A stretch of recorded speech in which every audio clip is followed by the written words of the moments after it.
Ayla. Shalom. Shalom. We the brothers from GMS New Orleans coming at you with another live camp. But prior to getting started, we want to give all infinite honor and glory to Yahweh Ba'Shem Yahushua Ba'Shem Rakadash. double honors to the elders and apostles at Great Millstone who rule and teach well. Peace, blessings, and salutations be to the hopeful elect scattered throughout the four corners of the earth. All right. And today we're gonna talk about giving the Lord his respect, man. Giving him his reverence. Okay. All right. The Lord is a bad man, and he's to be feared. Okay. You know what I'm saying? But we have these people out in the world. 2/3 of our people, in the rest of the world, believing in science and so-called Buddhism and all these other different wayward doctrines and philosophies, man. You know what I'm saying? And now they're not fearing the Lord, but yet the Lord is going up to and fro throughout the planet Earth, doing what? He's working, man, putting in judgment. Showing you what he's all about. Okay, but everybody is lollygagging in Babylon and having a so-called good time. All right. You got that song running here. This is the book of Psalms, chapter 119, verse 126. It said, "It is time for thee, O Lord, to work, for they have made void thy law." Right. They made void the scriptures, man. Okay. Well, what the Lord came out and set to do. All right. The people are over here, BSing, man. Okay. And what is the Lord doing? He's showing you through his judgments. He's putting in work, man. He's not playing. Okay. The time to repent. It's been time to repent already. You know, you're a day late and a dollar short. So you need to return back to your power, or you're gonna be through. With Babylon the Great, you're gonna be destroyed. Okay. They add a little more of that. Nah, that was it. But okay. I wanted to make a point too, because when somebody starts working, actions get produced. Because it's only so long that the Lord gonna have his men, his prophets out, teaching. All right, for you to repent, come back to your power. It's only so long that's gonna last, man.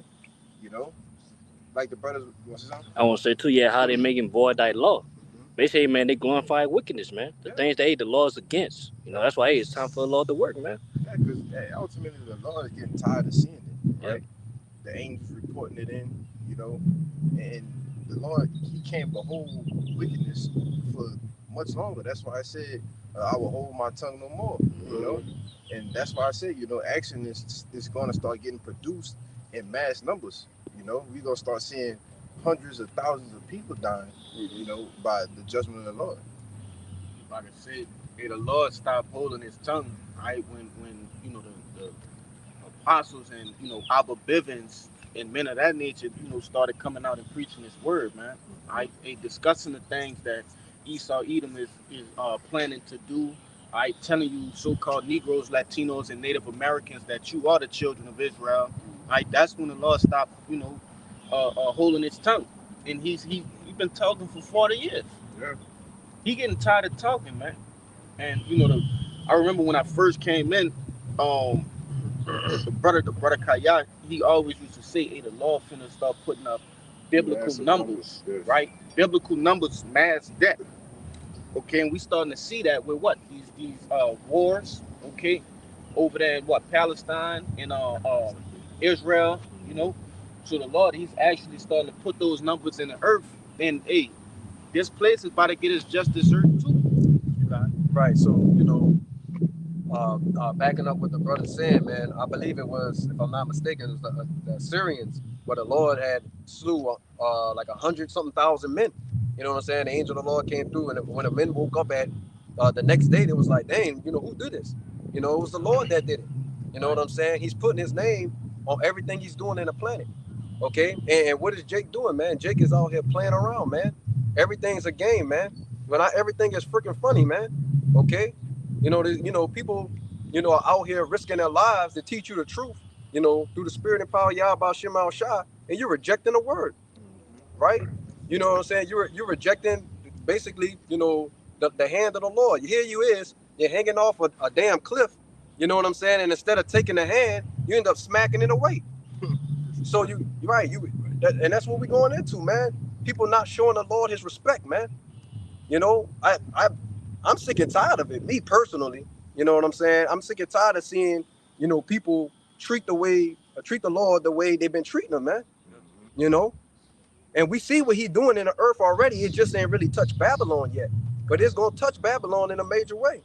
Right. Got something just to back up exactly what you're saying. This is the book of Isaiah, chapter 42 and 13. It says, the Lord shall go forth as a mighty man.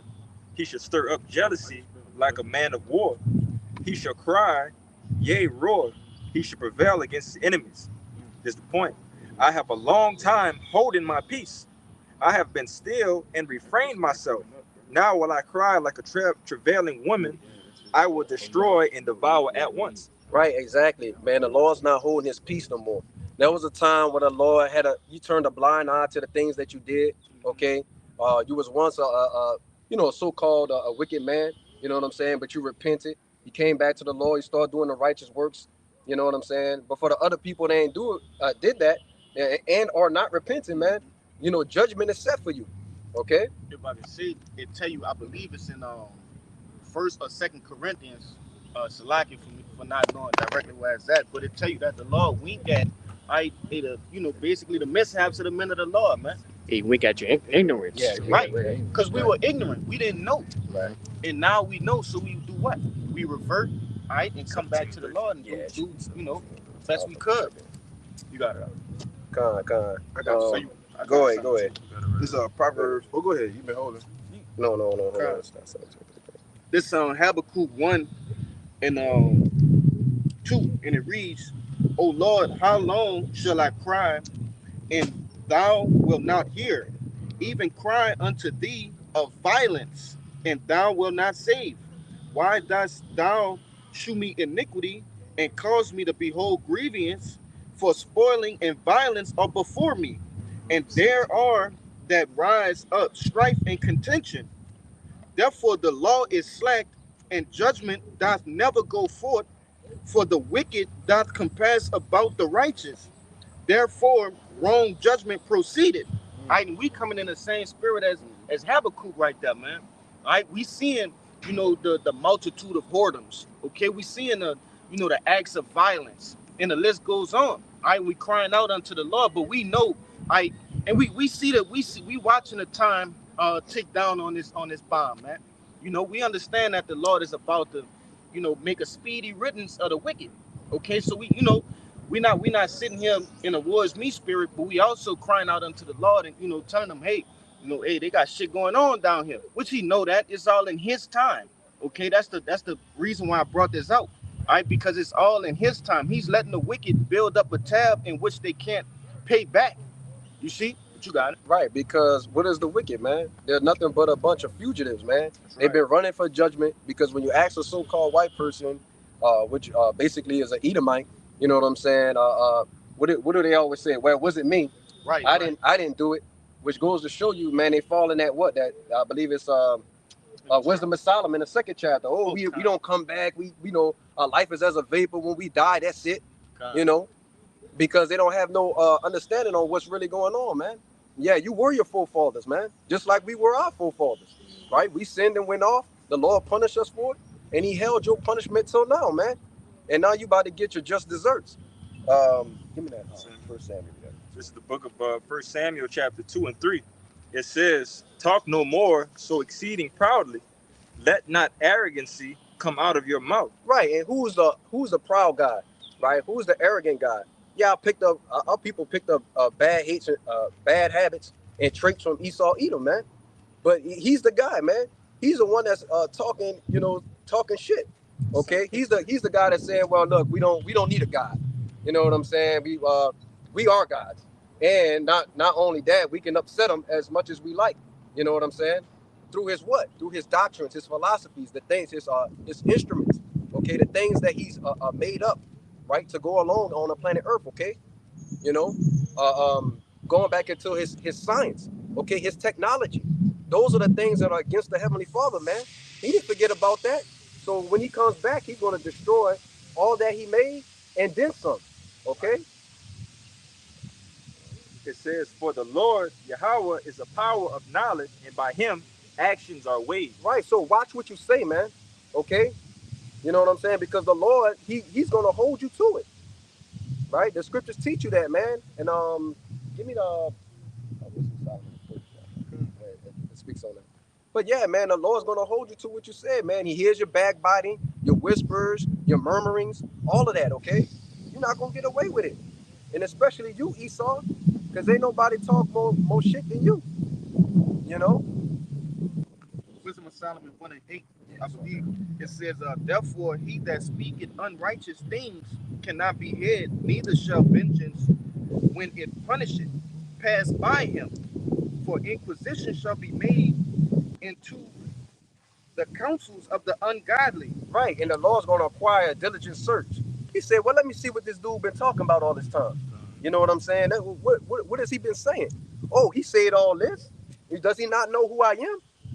Okay, so like I said, the Lord is gonna hold you to that, Esau.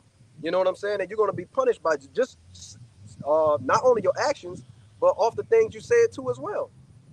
It says, and the sounds of his words shall come unto the Lord for the manifestation of his wicked deeds. For the ear of jealousy heareth all things, and the noise of murmurings cannot be hid. Right. So the Lord knows what you're saying, even when you're so-called not trying to say it, man. When you're speaking real low, you're talking to yourself. Okay. He knows your very thoughts, man. The intents of the heart of the man. You can't escape it, man. You know, we're showing you ultimately you're not in control. Right. The Lord is only making you think you're in control. That's why you think you're gonna beat him, but you're not. That was it. That was it. Yep. I got one for you. This is the book of Sirach 23 and 19. Mm-hmm. Such a man only feareth the eyes of men, and knoweth not the eyes of the Lord are 10 times brighter than the sun, beholding all the ways of men and considering the secret parts. Right. So it's showing you that there's nothing that could be hid from the Lord, man. Okay, if your eyes are 10 times brighter than the sun, it's basically shedding light on every area. There's no crack or crevice where there's any darkness, man. Yeah. So you can't hide anymore. Yeah. Right? The revealing of Esau is right now, okay? Through the spirit and power of Yahweh Shem Al Shah. And he sent who? The elders to do it, first and foremost, and it trickled down to us younger brothers. Okay? Got some. Yep.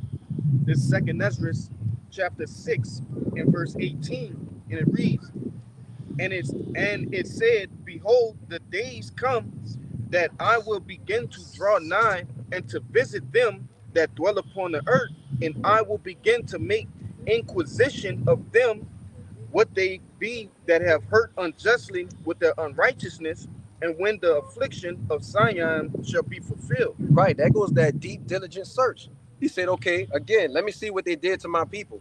Let me see, okay, they did this, they did that. And all of those things are like a blink of the eye to the Lord. Okay, for us, a major time has passed by 300, 400, you know what I'm saying, plus years. But guess what? The Lord remembers it like it was yesterday. So Esau, you're not going to get away with it, man. He's going to hold you to it. I'll say you said you probably gonna say the same thing I'm gonna say. I'm gonna say, yeah, scripture say, hey, 1,000 years is one day to the Lord, man. Right. According to 2 Peter 3. Right. You're calm, brother. 1,000 years is as one day to the Lord, man. It goes to show you that the Lord created time, right? Space, matter. All of that's been created by the Lord. He's not subject to it, okay? Right. You know? I got a word for you too. Go ahead. Because we brought out that word inquisition twice in two different scriptures. Right? This inquisition, the online etymology, and it reads a judicial investigation, an act or process of inquiring. Let me see. It says a searching into, a seeking, a legal examination, a seeking of grounds of accusation. Let me see. That's it. That's it. But what did it say? It says judicial. It said Yeah. it's basically it says legal, right? Yeah, legal. It says legal. And so what is the Lord gonna hold you to? His law, man. That's right. You know what I'm saying? That's what he's gonna hold you to. Showing you obviously that the law's not done away with, Jake. You know, and even more so, the law's so cold with it, he didn't even give Esau the law. That's how cold he is. He didn't give Esau the law at all, but he's still gonna hold him to the law. Right. Yeah, That's go ahead. no. What you gonna say? I say it because in the kingdom they're gonna be held to the law, the standard of the law. Well, the Lord created the law for us, and it was intended for us to rule from the beginning. Right. So naturally, the natural order of things is what the other nations, the heathen, is to come up under us and what? And follow what we were doing, because we are the chief nation, man. Mm-hmm. You know? Go ahead. God. And when you get a law, you impose it. Yeah. There's action behind breaking the law. Right. You know? I got you something, though.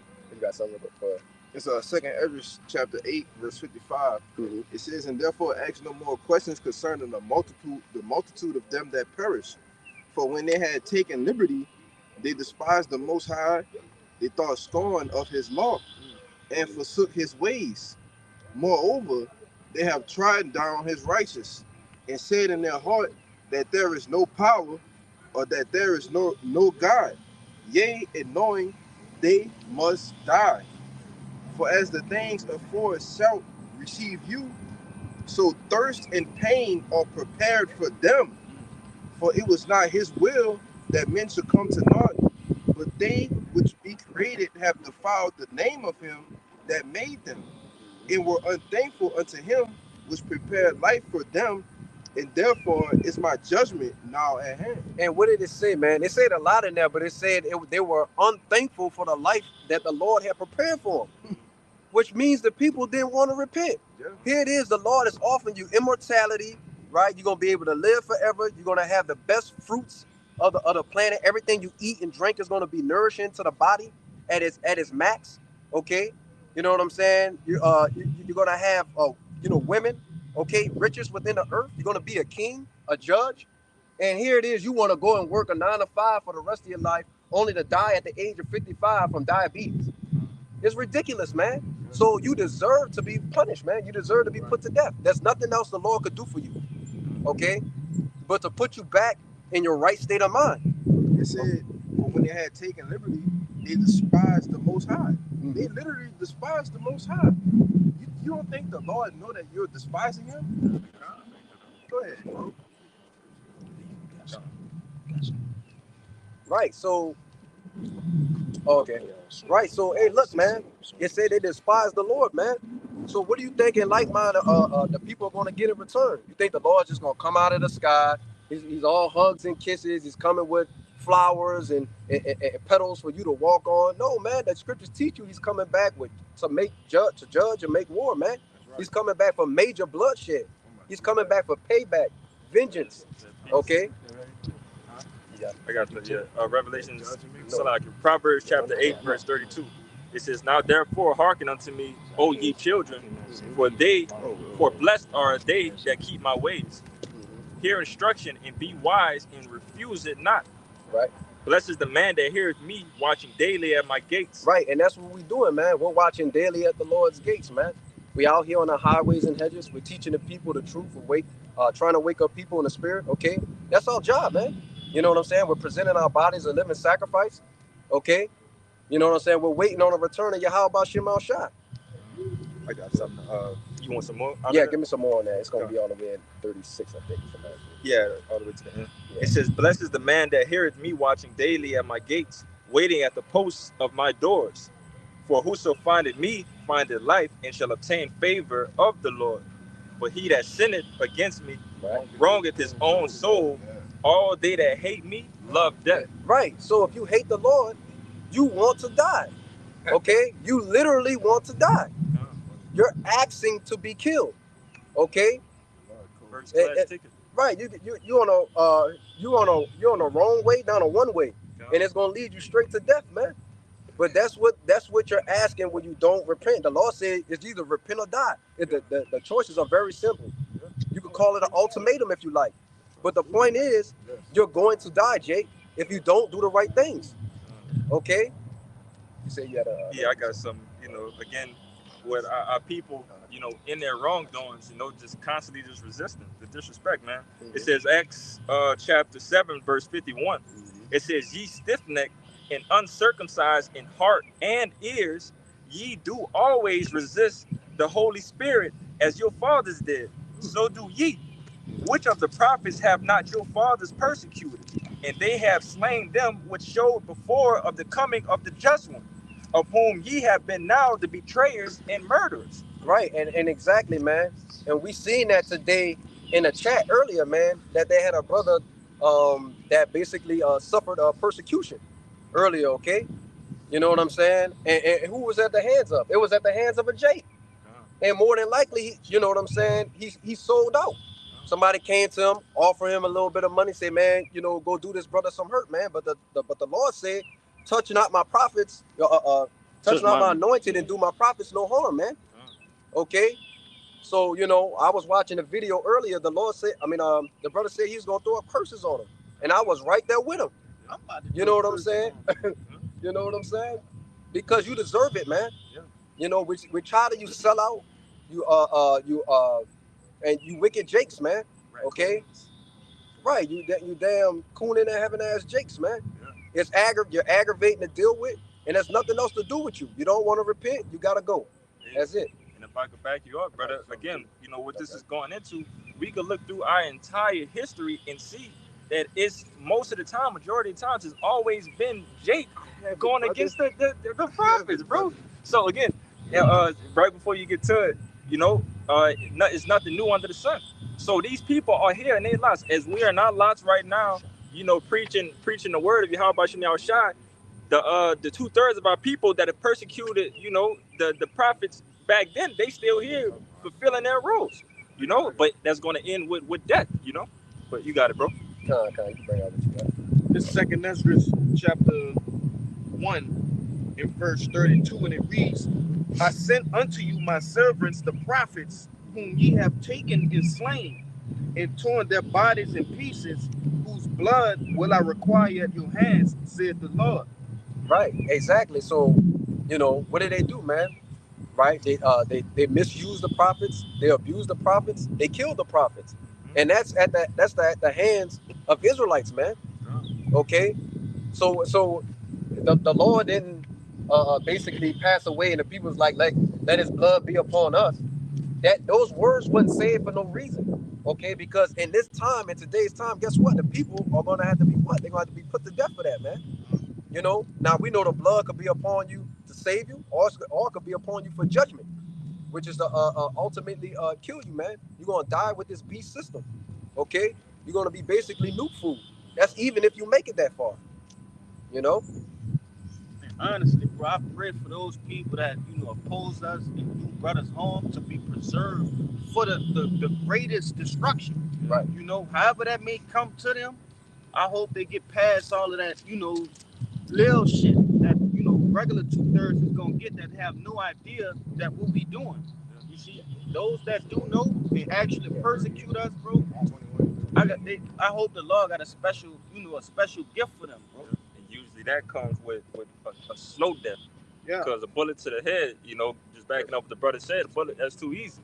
No, that's too nice for you know, men calling brothers jobs, you know, trying to get them fired, you know, and in this case right here, somebody actually trying to put harm to the brother's life. You know, we pray for a slow death to you guys, you know, agony, you know, gruesome pain, you know, that you got to feel, you know. Hopefully the Lord slows down time just for you to feel it even more, you know. But you brothers got it. Let me bring this out real quick. I got that word for you too. Okay. But this is Matthew 23.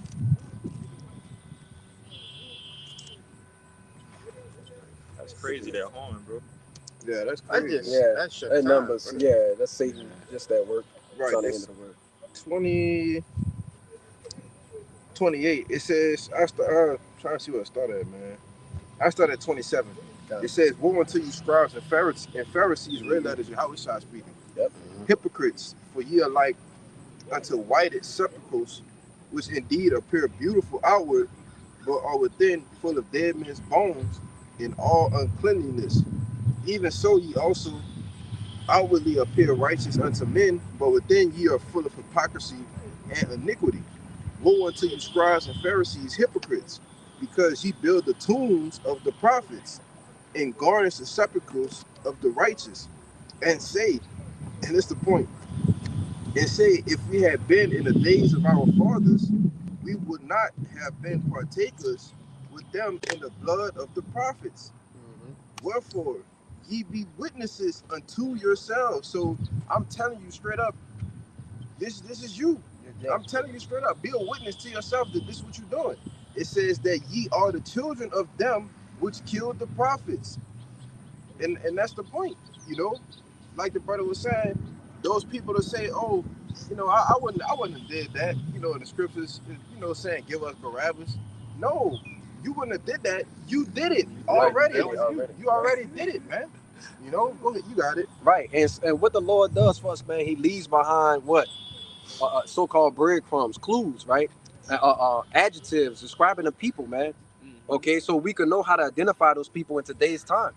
Okay, because what did it say? They say they were whited out sepulchres, man. Yeah. They looked at all pure and righteous and holy on the outside, you know, and they come looking like a so-called righteous man, but it said inwardly, man, they were basically nothing but a bunch of liars, man.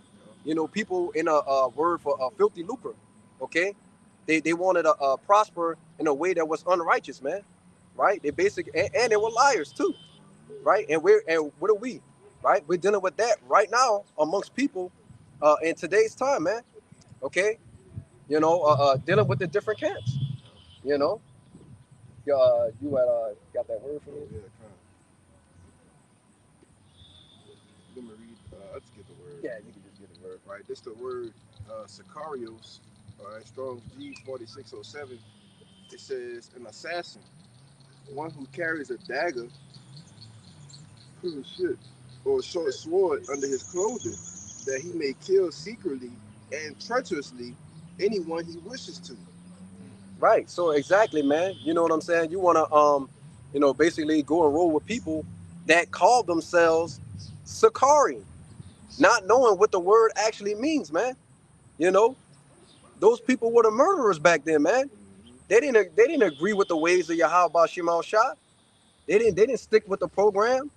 You know, they ultimately wanted to revolt against the ancient Roman Empire, right? Which they did. They killed certain sects of them, but they all got put to death, man. That's right.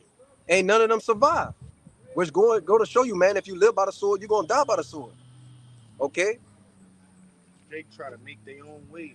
Right. They try to, you know, scriptures tell you, you know, hey, the Lord put, you know, Pharaoh up there like that. All right, the same as how he put Edom up, man. He put Edom in power. Who are you to say, you know, I'm gonna take up arms, me and my men, and try to overthrow them? Same shit happened back then. Same shit happening now. You see guys in the field like how we are right now, marching and training and in some sort of Hebrew boot camp. That's insane. Have you not learned from the scriptures of old? You see? Right. They getting maced, right? Pepper sprayed, like you said, going through this strenuous ass military boot camp, man. Fake. That ain't right. That ain't what the Lord's calling for, man. Get in the scriptures, right? Learn what the scriptures say, man. Right? Be holy, be righteous, man. Those are the things the Lord called you to do. Go out on the highways and hedges and do all the right things, man. Come into the right doctrine. You know what I'm saying? Not this bugged out doctrine, you know, of so-called whatever ISUPK and Sakari and all the rest of these other guys, man. You know, they're showing you that their ways are. The Lord's showing you their ways are off. I got this one. This Zephaniah chapter 3 verse 8. It says, "Therefore wait ye upon me, said the Lord, until the day that I rise up to the prey. For my determination is to gather the nations, that I may assemble the kingdoms, to pour out mine indignation, even all my fierce anger, for all the earth shall be devoured with the fire of my jealousy." Right. And like the brother was saying earlier, Jake is always trying to pave a way for himself. Okay. He wants to make a name for himself. We seen that with people, I believe it was in the book of Maccabees. The guy wanted to make a name for himself and a damn elephant fell on him, man, and killed his ass. You know what I'm saying? And that was just judgment of the Lord, man. And our people are steady doing the same things over and over again, which shows you that what? History repeats itself, man. You know what I'm saying? We're basically keep living out a recycled history, man. Okay? And you're supposed to be waiting on Yahweh Shema Shah. The Lord say vengeance is his, man. It don't belong to you. Right. You know what I'm saying? The Lord been waiting over 2,000 years to get at these devils. And here it is, you want to jump the gun and take his glory. Right. Man, it's not going to happen. Which why it never happens, because he never allows it to happen. You think that he's going to willingly give over his glory? You know, like you said, you go back into even the ancient times with what was that slave they sent his skull around? Geronimo. No, not Geronimo. That's what he sent the skull who was the Jake, the slave Jake? Nat Turner. Nat Turner. Yeah, you know, just stuff like that. You know, small accounts of history that Jake actually tried to fight back and tried to gather everybody together. You know, even the Jamaicans down there, the Haitians, the Haitians trying to come to America and grab the rest of the Southern Kingdom. You know, none of these things will ever happen because this is the Lord. This is the Lord's duty, and that's his job to make that happen. You know, him personally when he returns. Well, you got it, bro. Yeah, that's why I said, wait ye upon me. Yeah. Right. Because if the Lord wanted Jake to be free from the cargo slave ships, come on, man, you got thousands of Jakes to 3-4 Edomites on the ship, man. Yeah. You don't think Jake could have just overthrew the ship? Right. All of them? Yeah. No, the Lord be doing things on purpose, man. Man, You know? 2 Jakes could have overthrew the goddamn ship. Yeah, for real. And if I could see, because you talking about them old, you know, plantation Yeah. in-shape Jakes, bro. They was in full-on shape. Mhm. But if I could say, you know, just like it tell you in Job, I believe the 20th chapter, Esau have a set time and date, to be taken out of power. Job 14. 14, kind. He has a set bound, okay? Who are you to disrupt prophecy? There are so many other things that had to come first. Yeah. You see? And Jake trying to, like, you know, meddle with the Lord's movie. Yeah. Man, you trying to ruin the fucking movie. Right. Yeah. That road, man. That's it. If you're an extra, be an extra. Yeah. If you with the main cast, be the main cast. Don't do nothing else, man. Ain't like we can anyway. You got to appreciate. Okay. It's Proverbs 20, verse 22. Say not thou, I will recompense evil, but wait on the Lord, and he will save thee. He shall save thee. That's the point. It really is. You can't break that down right there. It's simple right there. Right. You say, hey, say not you will recompense evil. Right. You got to wait on the Lord, man. He gonna save us. Right, Out man. here, man. Because at the end of the day, you know, like the brother was saying, it's the Lord's movie, man. And guess what? Ain't no spoilers in this movie. Right. The Lord tell you straight up what it is, man. You know, so there's no way to upset the prophecy, right? Because you're really not in control. Okay, you're nothing more than a puppeteer, and all of us are. You know what I'm saying? We're at the we're in the hand of the Lord, man, doing the righteous things. All we doing are people doing wicked things. To just roughly paraphrase, a man's goings is of the Lord. How can a man then understand his own way? Right. You know, but you got Absolutely. you want the Lamentations? Yeah, 37. This is Lamentations 3 and 37. It says, "Who is he that said, and it cometh to pass, when the Lord commanded it not?" Right, exactly, man. Because guess what? At the end of the day, there's no such thing as manifest destiny, man. You can't control your own will. You can't do what it is that you want to do. You know what I'm saying? If the Lord has a different ultimatum for you, or alternative in your life, man, that's the route you're gonna take. Okay. So you could cut the bullshit, Jake. Got the NLT for you. Go ahead. Lamentations 3 and 37 in NLT. It says, "Who can command things to happen without the Lord's permission?" Right, exactly, man. We're showing you, man, the Lord, is in control of all things. The Lord is in control of all things, man. You know, everybody and everything on a planet is under His will, man. Yep. It's the book of Sirach, chapter 18 and 1, and it reads, "He that liveth forever created all things in general. The Lord only is righteous, Right. and there is none other but He, who governeth the world with the palm of His hand." Right. It tells you He governs the world, man. To govern means to control, man. And the Lord's at the highest. That's why they call Him the Most High, because He's at the highest seat in control over all things. Everything comes to Him. Go ahead. And all things obey His will, for He is the King of all, and by His power dividing holy things among them from profane. Right. And it says that what? It says that all things are what? All it says, for He is the King of all. Right before that. Slacken. It says, who governeth the world with the palm of His hand, and Right. all things obey His will. Right. It says all things obey His will, man. Right. That goes for the sons of God, right? The angels. Yeah. That goes for the sons of God on earth. You know what I'm saying? Which are the Israelites, the elect. Okay. You know what I'm saying? And everybody else in the earth, man, including the animals. Everything, man, is underneath and subject to the Lord, man. There's no way around it. I was just gonna say, it says, govern. What's govern? It goes government going to mind control. Because after that it says you can read it again, brother. It says That who part. governeth the world with the palm of his hand, in all things obey his will. Yeah, because he in control, so he controlling the minds too. Right. Yeah, he's controlling them on the left, the right. Everything. Everything is being controlled by the Lord. The birds flying in the air. It said when you got something in the palm of your hand, Yes. brother, it's easy to control it. All you doing is just maneuvering shit in the palm of your hand, man. Right. Like what the brother was saying, man. Govern means to control, and ment goes back to the word mental, man, which goes back into what? Your mind, your life, okay? So the Lord's the one that's in control, man. Oh, you got it. Oh, yeah, that's a good one. Go ahead. Come. This is what you need though. No, go ahead. Go ahead with that one. This is Jeremiah 10:23. Yep. It says, "O Lord, I know that the way of man is not in himself. It is not in man that walketh to direct his steps." Right, and walking it takes what? It takes action, man. Right? It requires movement, and you're moving what? You're moving at the pace of the Lord, man. Okay. So while you're learning, right, you're gaining knowledge, wisdom, and understanding. It's all going to be at the pace of the Lord, man. Right? The Lord's going to pull the anointing on you. He's going to give you extra water when you need it, but it's at His pace. Okay. It doesn't matter how much studying you're doing. You know what I'm saying? If the Lord's not giving you the increase, okay. Yeah, the Spirit of the Lord has to be working with you, okay? And in like manner, right? All the other people, all the other nations are what? Geared up, ready for war, right? You know what I'm saying? You have Russia getting ready to what? Protect these other nations, man, okay? Because the time is now, okay? For the Lord to do what He said He was going to do according to the Holy Scriptures, okay? And you can't get around that. You was on something, you said?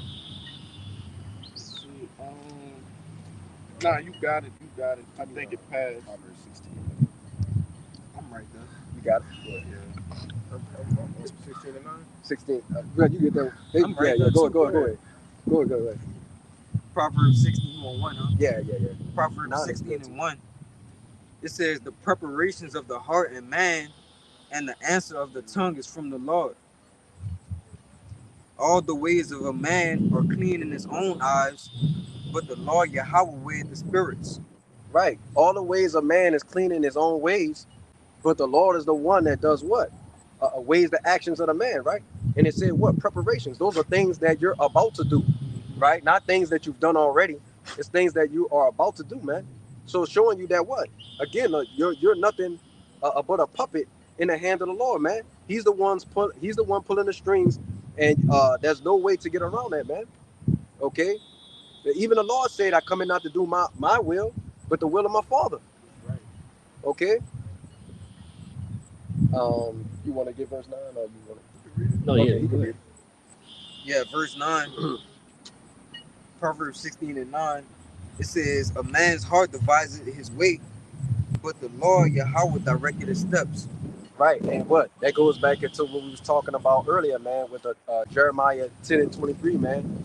You know, the walking, the steps that you need to take in this lifetime, man. Going back into what? You know, the Lord being in control, okay? Okay, the Lord is control over whichever way you decide to take. If you decide to bug you out, then hey, you're gonna just be a bug out, okay? Eventually, at some point in time, you know. Or if he decides for you to go all the way through in this walk, right, and receive the sure mercies of King David, right? You know what I'm saying? And the kingdom of heaven and all the righteous things that come with it, then that's what you're gonna get. You gotta be elected from the foundations of the earth, okay? We've seen the Lord actually literally use people to forward His agenda and just push them to the side. There's people we know that are completely bugged out, but put us on game, you know. But that's how cold the Lord is, man. You know. You know, the Lord knows how to sift through everything, man, and use somebody just to scar them with the quickness. Right. Like brothers got many accounts and examples of even finding this truth out, man, and the people that you came in with not even on your side no more. You know, Jake only been in this thing for about 4, 5 years close, and seen many men fall. You know, and just imagine the elders and apostles, man. It's been probably a plethora of men that used to be in this walk and no longer walking, you know. So you got it, bro. Right, man. And not just only people being uh, taken out of the truth, but also people not doing what they're supposed to do in the truth. You know, because we got brothers that come that's supposed to come out, right? They have the availability, they got the time, but they don't actually come out and do the work of the Lord, right? They don't do no videos, they don't share any information, but they believe in the truth and want to receive the kingdom of heaven, right? Those brothers are doing nothing but settling on their leads and deceiving themselves. But really, I mean, you know, the Lord say what? The deceive and the deceiver is his. You know what I'm saying? They You know? got that block in front of them, that spiritual block that's not allowing them to reach over that point. You know, that's why brothers tell you, you know, if you really want that increase, pray to the Lord, you know, for these things to happen, and then, you know, pray that you could make your actions happen, you know? Right. But You'll go and talk to a brother about sports, you know, about entertainment, about the things that's happening in the world. In a moment you missing the truth, you don't hear from them in 2 months, in 3 months. They dodging all your phone calls to everything. Hey, You know what I'm saying? And that really ain't your brother, man. Right. That's just another nigga in the world. You know? That's what it is, because we all deal with that type of shit. You know, we got friends, you know, people we growed up with, you know, you try to give them the truth and they refuse to accept it. But that's because the Lord don't want them, man. Right. You know? Awesome. You got it. I would say a brother get John 15 where it say the Lord have not chosen us, he chosen us, man. If I can see real quick before you grab that, because Jacob said, hey man, I was thinking about that stuff you had told me like years ago, and man, I just, you know, I'm starting to see it. But then when you start to, because Jake then elevated in the truth and then got more, you know, more, you know, swift with the sword, start breaking shit down. And your discernment on a higher level. So I already know where you're going there with what you're trying to tell me. Right. So you bird feed, you know, you shoot a little bit over, and then you be like, I got this nigga. Watch, he ain't gonna call me. And, you know, that be your favorite cousin. Yeah. This nigga don't call you for 2 months, like the brother said. Yeah. Right. You got it. Right, man. Which goes to what? Like the brother was saying, you know, people being sifted out instantly. You know what I'm saying? The Lord's not wasting any time. He said, oh, no, not having this. Because sometimes even those people, you know, could be a stumbling block for you. Yeah. You know what I'm saying? You know, holding up your time. You know what I'm saying? Trying to take away from the word. You know what I'm saying? Trying to draw you back into the world. And it's always what? Little simple stuff it starts off with, and then it ends out with something greater. You know? So to keep you from even falling off the path, he gets rid of them instantly. You know? You got something? Yeah. I'm gonna bring this out real quick. I'm gonna get that one for the brother. It's Psalms 139:16. It says, "Thine eyes did see my substance, yet being imperfect in thy book, all my members were written, which in continuance were fashioned, but as yet there was none of them." I'm reading the NLT.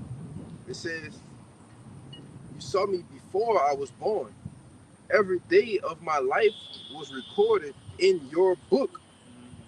Every moment was laid out before a single day had passed." So we literally can't do nothing but live out what the Lord wrote, the story that he wrote out for us, man. And we just gotta hope and pray that we are the elect. That's it, brother. That's all we can do. And work and be diligent, you know. But Yeah, basically predestined, man. exactly. You know, only the Lord can predestine you for something, man. But hey, the Lord, you know, he predestined us, man, to be prophets, man, according to Jeremiah 1. That's right. You know what I'm saying? Yo, Con, go ahead, bro. That's why I said every moment was laid out before a single day had passed. So when you of the elect, that's already laid out. If you're not, that's already laid out. If you gonna come in for a time in the season, that's already laid out. If you ain't gonna come, you ain't gonna get the word at all. That's already laid out, brother. There's nothing that we can do. Like the brother was saying, all things obey his will. So what we doing, we just obeying the Lord's will every day we wake up, brother. Okay. That's all we doing. We just hope, man, we predestined for salvation, man. That's right. Be the first fruits. That's right. That's it, brother. Right. And look, right now, you know what I'm saying? We got the best seats available, man. Yeah. Okay? Because what? We're preaching the word through the spirit and power Yahweh Shema Shah. You know what I'm saying? We're doing the works of the Lord, man. You know, we're basically at the helm of this thing. You know, usher in Yahweh Shema Shah. You know, from his word. So, you know, that's something to be thankful for. You know what I'm saying? It's something to be grateful for, man. You know? You got that, Jeremiah. Yeah, I got Jeremiah Go ahead. and I got another precept. Go ahead. This Jeremiah 1:4, and it reads, Then the word of the Lord came unto me, saying, Before I formed thee in the belly, I knew thee. And before thou camest forth out of the womb, I sanctified thee and ordained thee a prophet unto the nations. Right. He set you aside, man. He said, hey, look, you know, out of the people that's coming up from all these people from out of Judah, I say, I'm going to take this young man here, I'm going to put him to the side, and I'm going to have him do my will, man. And I think they got a little bit more on that, huh? If I can make a quick point, because you know how with that the factory processes, how everything processed the same. The conveyor belt is like, oh, stick, paste, boom, stick, paste, boom. Well, the elect is different. Because they hand picked. You got stick, paste, boom, and then you got those like put this one to the side, go. Put this one to the, you know what I'm saying? Right. Hey, if I could back you up again, you said the elect, and you know, if you go into that, you know, the judging body, you know, that we're hoping to be a part of, that's 144,000. You know, out of the millions and billions of people in the world, the 144,000 is what we're striving for, to be of that judging body, heirs to the throne. When you have about Shemiel Shah, that's a specific number of people, you know. A very small number. Very small number, yes. Yeah, out of 8 billion, that's God. Yeah, basically, man, we are the elect of the elect, man. You know what I'm saying? We the MVPs. You know, Lord willing. the Israel of the Most High. Israel the Most High. Right. Exactly, man. And what are the things that makes us believe that we're of the elect, right? That we are the Israel of the Most High, right? Doing this, what we're doing right now, here, today, right? That's a timestamp in history where people could look back, or the Lord could look back and say, hey, man, this man was doing the work on such and such day. And that timestamp, through the spirit and power Yahweh Shema Shah, Lord willing, we make it to the end, will go throughout the annals of history since the time frame of us being in the truth. And now the Lord can make a case for us, you know, in the heavens and say, hey, look, this is my son, man. You know, I chose him to be that chosen vessel. Okay. You know, to forward my work. And he did the will. He finished the race. You know? Yeah, one thing we may not know who the elect are, but we know one thing: the elect gonna be doing the Lord's work. So if you're in a game, that's enough hope right there to, you know, to keep going. You might can solidify your spot. Yeah, stay on the game, man. Yeah. Hey, that's because you shouldn't be worried about that. You should just be constant in doing the work, always abounding in the work of the Lord. That's all you need to do. Nah, you shouldn't be sitting here thinking, man, I'm doing all this, and what if I'm not an elect? Go ahead. I'll say, hey, man, bring the 1 Peter, man, and give diligence. We can call it like you should. Right, Yeah, 2 Peter, yeah. Oh, okay. This is Colossians chapter 3, verse 10. It says, and have put on. Start over. Yeah, I was about to say. Colossians 3 and 9, it says, lie not one to another, seeing that ye have put off the old man with his deeds, and have put on the new man, which is renewed in knowledge after the image of him that created him. Right, you know, giving us what? Basically, adjectives, right? Describing how a person would be when they come into the truth, man. You know, being renewed by that knowledge, which we've been given, man. Right? We've been having that, we got that unction. 12. Verse 12, it says, Colossians 3:12, put on therefore as the elect of God, holy and beloved, bowels of mercy, kindness, humbleness of mind, meekness, long suffering, forbearing one another and forgiving one another. If any man have a quarrel against any, even as the Mashiach forgave you, so also do ye. Right. So throughout this chapter, you know, the Lord is basically giving you basically prerequisites on how the elect will be, man. Right. It says mercy. Right. What else did it say? It said forgiving. It's like if a man. Hold on, because if I can say it real quick, it said put on. Right. Put on the elect. Well, go ahead. Oh, so yeah. Basically, the Lord listen to all the attributes that He looking for. Exactly. You know what I'm saying? Just like a coach. Like, yeah, you alter and make to a team. Look for a certain player that's gonna perform that certain attributes that He looking for, man. Yeah, it said to put on, therefore, as the elect of the Most High. To put something on means to wear it. When you wear something, basically your mindset, your attitude is you're gonna act like it. Right. If you're wearing something, you're gonna act like you got it on. if you follow those attributes, like it said, holy, beloved, bowels of mercy, kindness, humbleness of mind, meekness, long suffering, forbearing one another, like the brother was saying, it's the attributes of those men that's putting on the elect, man. You know, go ahead. Right. So, like the brother was saying, basically, you're portraying a certain image. Yes. Okay. And when you go into that word image, it goes back into what? A profile, right? A likeliness, a stature, resemblance, right? This is what the elect will resemble. This will be what the elect will be likened unto. Okay. And then it gives you all those different things, man. It gives you all those different, what we call in today's time, character traits. It said, okay, I see this man. He's different from everybody else. He ain't bugging out. You know what I'm saying? He's not worried about what's going on. He's at ease of mind. You know what I'm saying? He's humble. You know what I'm saying? He's not like everybody else. This could very well possibly be a man of the Lord. You know? You see it in our day-to-day life. When we go out, we've heard people say this. Not saying that we are the elect, but we are of the hopeful elect, man. All right, we're hoping to be that. So it's encouraging when you hear people say, damn, I've never seen nobody, like no group of men act like y'all. Mm-hmm. We see y'all sharing food and, breaking bread, and we're not raising our voices, ain't no skirmishes, things of that nature, Yeah, so it's in other words, we ain't acting like niggas, niggas. yeah. Not acting like niggas. Yeah. You said it better than me. You see, again, it's a lot of young brothers, that's something that catches somebody eye like nothing, especially in this world right now. Brother said, niggas in a sense, but just seeing that young men doing this on a Saturday at that and holding themselves in a manner. You remember one time when we was in Brothers, and Shawty was like, man, y'all know where we can get some piff, we can get some smoke at, and all it took for one brother to be like, nah, we don't do that. You don't really see that. Yeah, none of y'all, they shot that on. None of y'all 20-something years old, y'all don't smoke.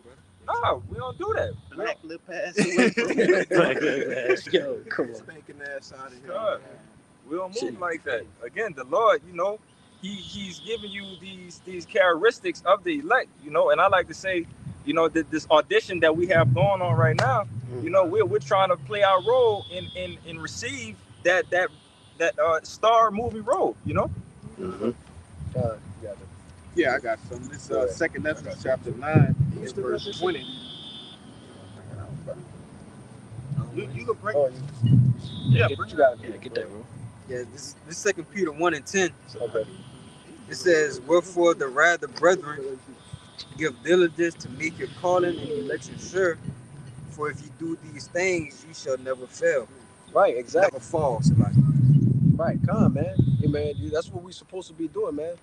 Making our calling and election sure to y'all about your mouth shut, man.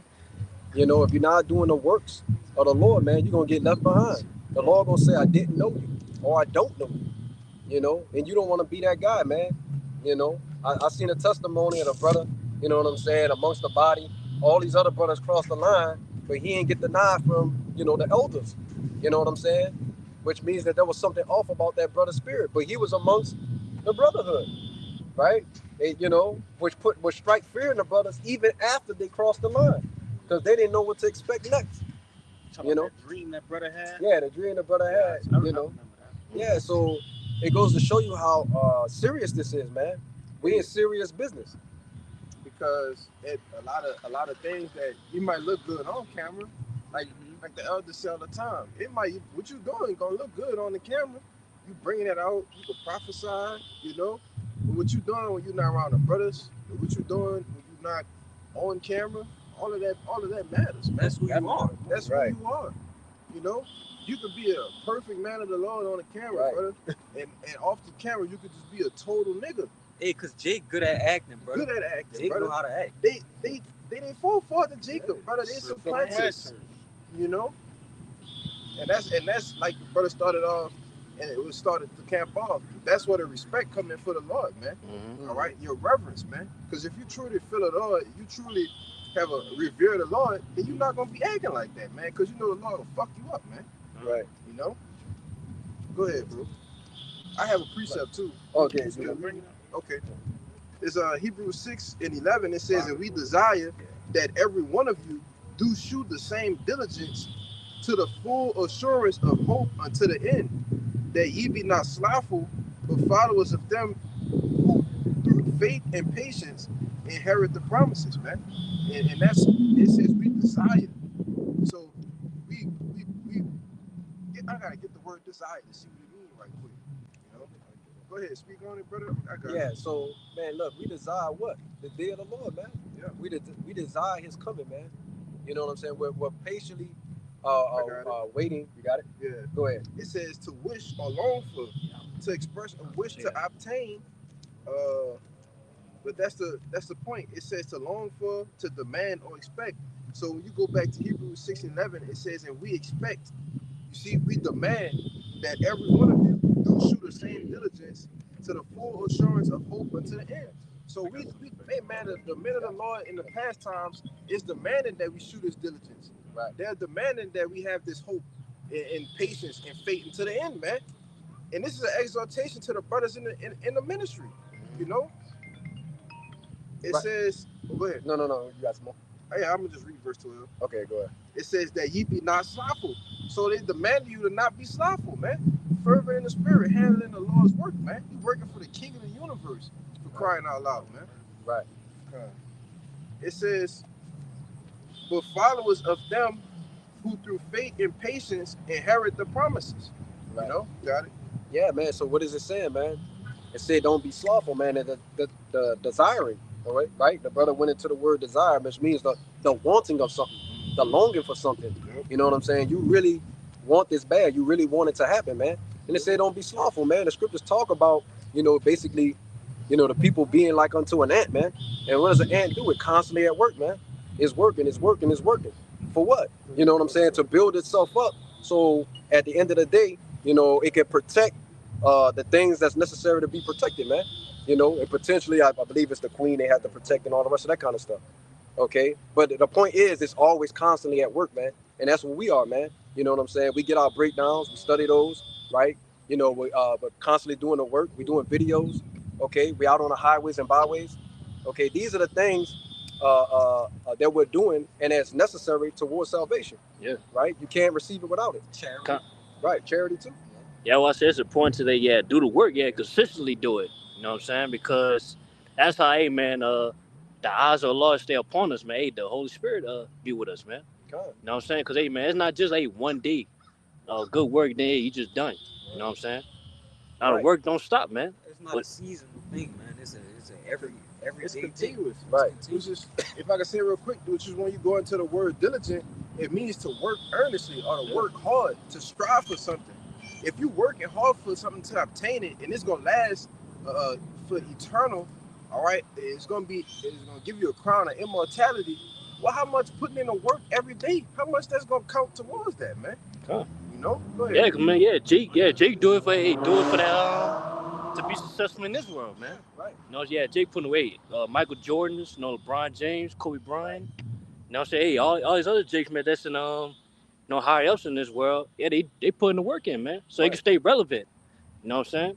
So they can stay rich in a sense. Hey, that's a lot, bro. You go ahead, bro. That's why the work we put in gonna be more than worth it, cause we ain't gonna work forever, but our reward gonna be eternal. Mm-hmm. Got it. Yeah. Right. Because at the end of the day, what are we, man? Just like how they are. Okay, we're perfectionists, right? And what are we doing? We're perfecting the ways of Yahweh Shema Shah. We're telling people how to live their life. The things they should do. The things they should not do. Okay?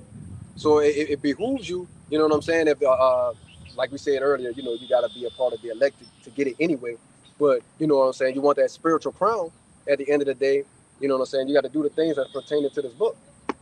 Yep. I got something. You got something as well. Oh, Who's going? Go ahead. just backing up your point. This is the book of Ecclesiasticus, chapter 44, and 8. It says, there be of them that have left a name behind them, that their praises might be reported. And some there be which have no memorial, who are perished as though they had never been, and are become as though they had never been born, and their children after them. But these were merciful men whose righteousness has not been forgotten, with their seed shall continually remain a good inheritance, and their children are within the covenant. Their seed standeth fast, and their children for their sakes.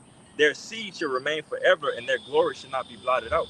Right, and that goes into what? Brothers that received the crown, man, who's gotten in the kingdom of heaven. Okay? That memorial going into the memoirs of a man, man, that's been written throughout the annals of history, man. So at the end of the day, you know, not only is he gonna be blessed, but his seed gonna be blessed, man. His children gonna be blessed, right? You know what I'm saying? The scriptures tell you that a little one will become 1,000, man. Okay, which you know, basically going into, you know, the blessing of the elect, man. Before they left, before the Lord left. I read 8 to 13. Yeah, go ahead. That's what I'm saying. This Daniel 12 and 41. It's like. and it reads, and many of them that sleep in the dust of the earth shall awake, some to everlasting life, and some to shame and everlasting contempt. Let me see. Yeah, that's pretty much it. Just backing up what that brother was saying, man. All right, you have certain men, women, and children who gonna awaken unto what? Unto that being written in the book of life, right? And some that's gonna be written in the book of death. All right, it's basically surrounding, all right, what's gonna happen hereafter, you know, this world is finished and our world is coming. Right. You see? But again, it all starts now, right? You know, this is the process. You know, I did a video way back called The Proving Grounds.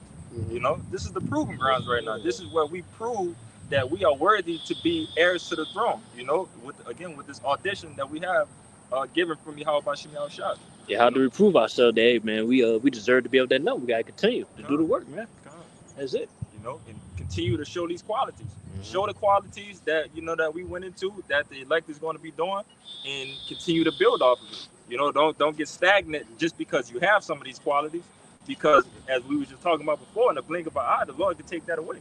Right. You know, he could take that away and give that to another brother that'd be more fervent in the spirit for them, you know, just to get rid of you, you know. But, you know, we don't want to be that person that almost, you know, you want to be what we just read in that Sirach 44, you want to be remembered forever for your works that you've done for the Lord. Right. You know? Because at the end of the day, what are we striving to do, man?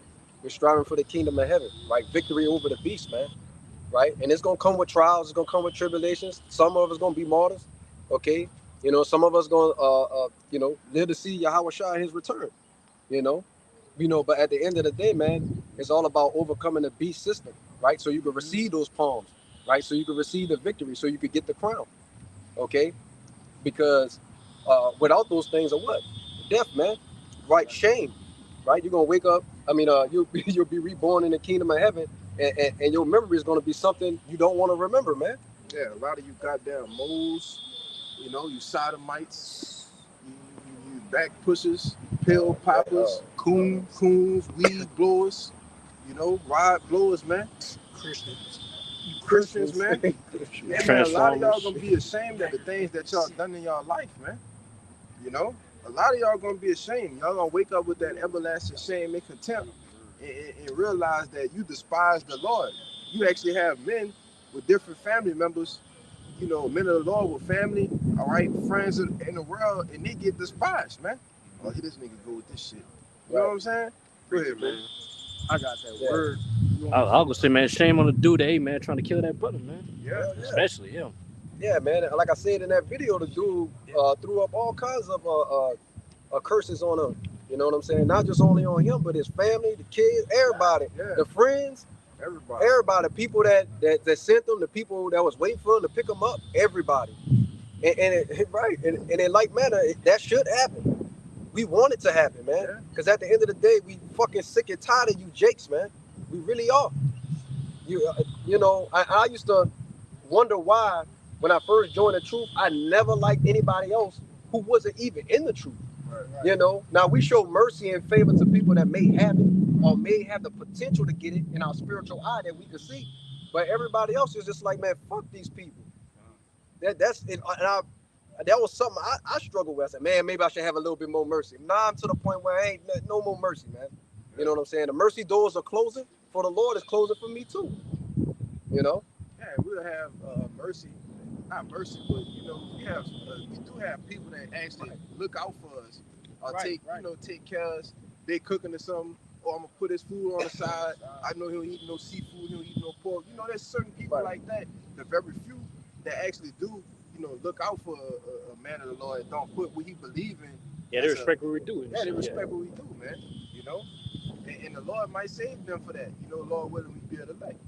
Right. I got a couple scriptures. I got a word. Go and get that word real quick. Not because then that word?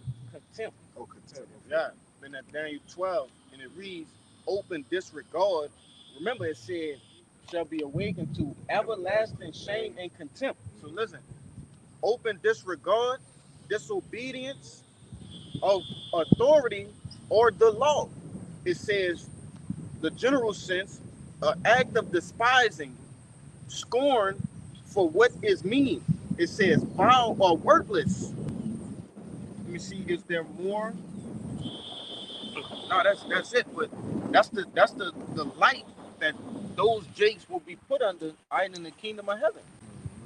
That just said a lot. Yeah. Right. You got it. Can you give me that? This is the book of St. Matthew, chapter 10, verse 40. It says, he that receiveth you, receiveth me. He that receiveth you, receiveth me. And he that receiveth me, receiveth him that sent me. Right. That's real letter to how Shah speaks. Right. You know what I'm saying? And that backs up what the brother was talking about. Yes, we know that certain people that come along, you know what I'm saying, they might want to watch, if you have any, they might want to watch your kid and they say, well, what your kid could do and what they can't do. I need to know so I don't, you know what I'm saying, cross that line. You know what I'm saying? At least understanding on how you are. You know what I'm saying? Or cook your food, you know what I'm saying, that doesn't have anything abominable in it. Or just looks out for you in general, man. Yeah, so we know that they have those type of people, man. And those are the type of people we pray for. You know what I'm saying? But everybody else could kick fucking rocks. Okay? Ain't no mercy gonna be shown to you, man. They got the account. So like if I can say real quick, Go ahead. the account, I believe it, I don't want to butcher it, but it was when with the walls of Jericho with the harlot. They let the Rahab, she looked out for him, but that was just a case right there because she was a harlot at that. He was a heathen too. Con. Showing you what the Lord said exactly what he said. I'm gonna have mercy on whom I have mercy. Yep. And I'll have compassion on whom I will have compassion on. It's all up to him, man. They got a little bit more on that. Verse 41, it says, he that receiveth a prophet in the name of a prophet shall receive a prophet's reward. And he that receiveth a righteous man in the name of a righteous man shall receive a righteous man's reward. And whosoever should give to drink unto one of these little ones a cup of cold water, only in the name of a disciple, verily I say unto you, he shall in no wise lose his reward. Right, that receiving goes basically back into helping, man. You know what I'm saying? When you're receiving something, you're taking in. You know what I'm saying? And what are they doing, man? These people, the Lord has placed people in place to help the prophets along the way even get to the kingdom of heaven. The Lord put the spirit on somebody who once hated camps, hated the word, you know what I'm saying? And that person comes and, man, look, I got this, and this for you. I got, food or groceries, whatever. I got tools for you to use, right? So you could do the things that's necessary for you at your time, man. Because the Lord's going to hear your prayers, man, for whatever you need. Because he knows what you have and what you need and what you don't have, man. Okay? So, yes, those are the type of people that spiritually we look out for, man. And we thank you, how about Shema Shah for? And, hey, they got certain people that don't follow anything that we, that how we are, all right? Along the guidelines of what are the scriptures, because you got people like in the time of the MOTB who gonna take the MOTB, all right, and they gonna be giving you food and shit. Yes. Giving you shelter. You saw that in the movie Red Dawn. Yep. When they were infiltrating the city, Yep. and the lady was giving them like sandwiches from Subway and shit like that, hiding them, and those are real actions that's gonna happen, man. Real accounts. Some of those things are gonna be written about. Just like I said, Rahab, it might say whomever, Tyrone, Right. let Kalaya or this brother, into whatever. It's gonna be real accounts like that. But you got it. Huh? Right. And at the end of the day, what does it do? It just magnifies the Lord's power, man. What we was going into earlier, okay? The governing of the mind, man. The controlling of one's mental, okay? Because that's what the Lord's doing, man. He's persuading the minds of men to do His will, you know. And you got a PC. You got you said you sold something. Huh? Yeah, it kind of changed. It kind of passed. Yeah, mine has changed. All right, give me you got it. Yeah, I got Go some. ahead, Some you wanted, Kashab, that Sirach 41 and 12. It says, "Have regard to thy name, for that shall continue with thee above 1,000 great treasures of gold. A good life hath but few days, but a good name endureth forever." Right, man. So, what do you want to be at the end of the day? You want to be known as a bug out, a reject. What's the word for reject? A reprobate. You know what I'm saying? Is that what you want to regard it as? One wicked ass a nigga in the world, or you want to be known as the righteous man, a part of the Lord's ceremony, man. The 144,000, and not even that, just being a part of the elect is beautiful, man. You know, we just want a seat at the Lord's table in the kingdom.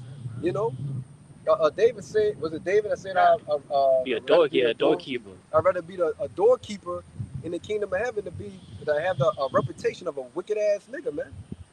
You know, we just want to make it, man. Right. We just want to get saved, brother. I don't care about no rank. I don't care about none of that, brother. I just want to make it out. That's all, brother.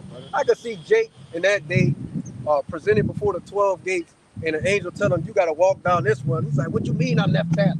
You know what I'm saying? He got, I want to be Judah. I want to be Judah or Benjamin or Levi. You know, he's like, "Man, be happy you even made it." He wanted to be the first elect. Right. The first elect. First round pick, the first draft pick.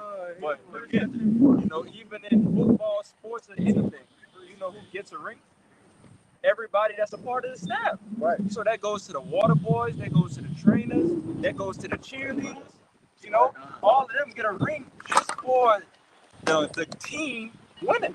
Right. So just be a part of the team. Stop what's the saying?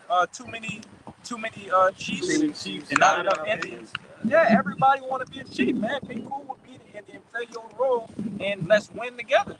You know? And then they don't have the intangibles to be a chief. Right. They're not even appointed to be a chief. No qualities or nothing. Oh, I just want to be the chief though. Don't know what that's about. Don't know what the title. What comes with the title, the requirements and everything else, man. Yeah. You know, that's why it's best to just fall in where you fall in, man. Get in where you fit in, and learn your role. That's a problem with Jake, man. Jake always wants to be the guy. Yeah. You know what I'm saying? Instead of just trying to be the guy you could put anywhere. You know what I'm saying? Okay, today at camp, I'm gonna have this brother headline, and or instead of being a brother that headline, be a good reader. You know what I'm saying? Or backing up other brothers with history, articles and facts. You know what I'm saying? Play any role, man. Be the guy that can play any role. You can put him in any position, and he'll flourish. Just beat the pimp. Right. You know, instead of just wanting to be the guy. That's not what it's about, man. You know what I'm saying? Like brother say, you know, the first fruits, Yahweh Shai is the first fruit, and every man come in his own order. Okay? That's what the scriptures teach you. You know, we have elders set in place. We have teachers set in place. You know, we have the body of believers and brothers that's been given a certain portion of knowledge, wisdom, and understanding according to the Spirit, and he just plays his role. You know. Yeah. Oh, okay. But no, this is still going into the function, the diversity of brothers. You know, this is 1 Corinthians chapter 12 and 4. It says, "Now there are diversities of gifts, but the same Spirit. And there are differences of administrations, but the same Lord. And there are diversities of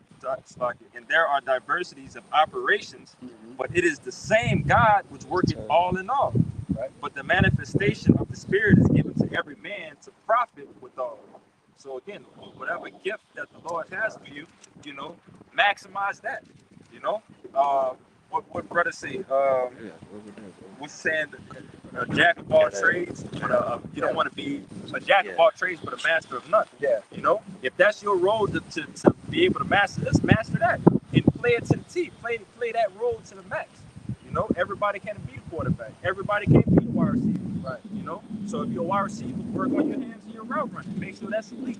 If you're a lineman, work on your strength in you know your pass protection, your run protection. You know, play your role to the best ability that you can. But continuing on, verse 8, it says, "For to one is given by the Spirit the word of wisdom, Right. to another the word of knowledge by the same Spirit, to another faith by the same Spirit, to another the gifts of healing by the same Spirit." Right. So it's telling you, man, different brothers are given a different attributes. One guy was given wisdom, another knowledge, another the gift of healing. Right. What was the other trait in that? Gift of tongue. Right, It's going to come down some more. It's a lot more. What was that other one in there? Wisdom. Wisdom, knowledge, and what was there was one more. Wisdom, knowledge, tongue. I mean, not the tongue. Healing. Yeah, that was it. That's Oh, that was the. healing was the third one. You don't need 3 so 4. All right, go. So it says, to another faith by the same Spirit, to another the gifts of healing. That's what it was. Faith. Faith. So another brother, faith may exceed another brother's, right? You know what I'm saying? But that was the portion that the Lord gave to him. Okay, the Lord gave him a greater amount of faith. You know, It says, one is given by the Spirit the word of wisdom, to another the word of knowledge by the same Spirit, to another faith by the same Spirit, to another the gifts of healing by the same Spirit, to another the working of miracles, to another prophecy, to another discerning of spirits. right? So some brothers, they can do miracles, right? The Lord just gave them the Spirit to be able to do miracles, right? Like part of those miracles is healing. Some brothers are just crazy good with prophecy. You know what I'm saying? They'll go into the prophecy, chop it up and break it down and make it plain for brothers to understand. Right? Continuing on, it says, discerning of spirits, read it again. It says, to another the working of miracles, to another prophecy, to another discerning of spirits, to another diverse kinds of tongues, to another the interpretation of tongues. Right. So and we have that in the truth now. Diverse kinds of tongues, man. Brothers speaking different languages. You know what I'm saying? And then there's a brother to break it down so that people can understand it. You know what I'm saying? Because, contrary to popular belief in that so-called Israelite community, this is not an all-black doctrine, man. You know what I'm saying? We have so-called Latino brothers. You know what I'm saying? We have different people that spread all throughout the four corners of the earth, man. You might have a brother speaking Mandarin, Japanese, okay, Arabic. Yes. Actually speaking and breaking down the scripture. Yes. Shout to even shoot a brother from Mississippi. He speak like Spanish or a different language, like out there. I forgot where he at, but he in a different country, man. He able to speak a different language. You can't forget about the Yeah, that was Bayamyan. Yeah, that was funny. yeah. You can't forget about the signal, the hand. I forget the sign language. Yeah. The sign language, brother. That's a gift. You know, the Lord, might have took away, one of their senses, but still gave them a gift to still be able to teach the word. And that's how you know it's no excuse. But continuing on, I got two more. Hold on 1 second. I'm gonna have him get this real quick. That's Isaiah 49 and 12. Right. This is going into basically the saving people that's a part of the elect. Okay. Go ahead. It says, behold, these shall come from far. And let me go up one. Go ahead. It says, verse 11, and I will make all my mountains and way, and my highways shall be exalted. Right. The highways go into salvation. Okay. The mountain goes into what? The kingdom of heaven. Right. What the Lord has begun to establish on the planet Earth. Go ahead. Right.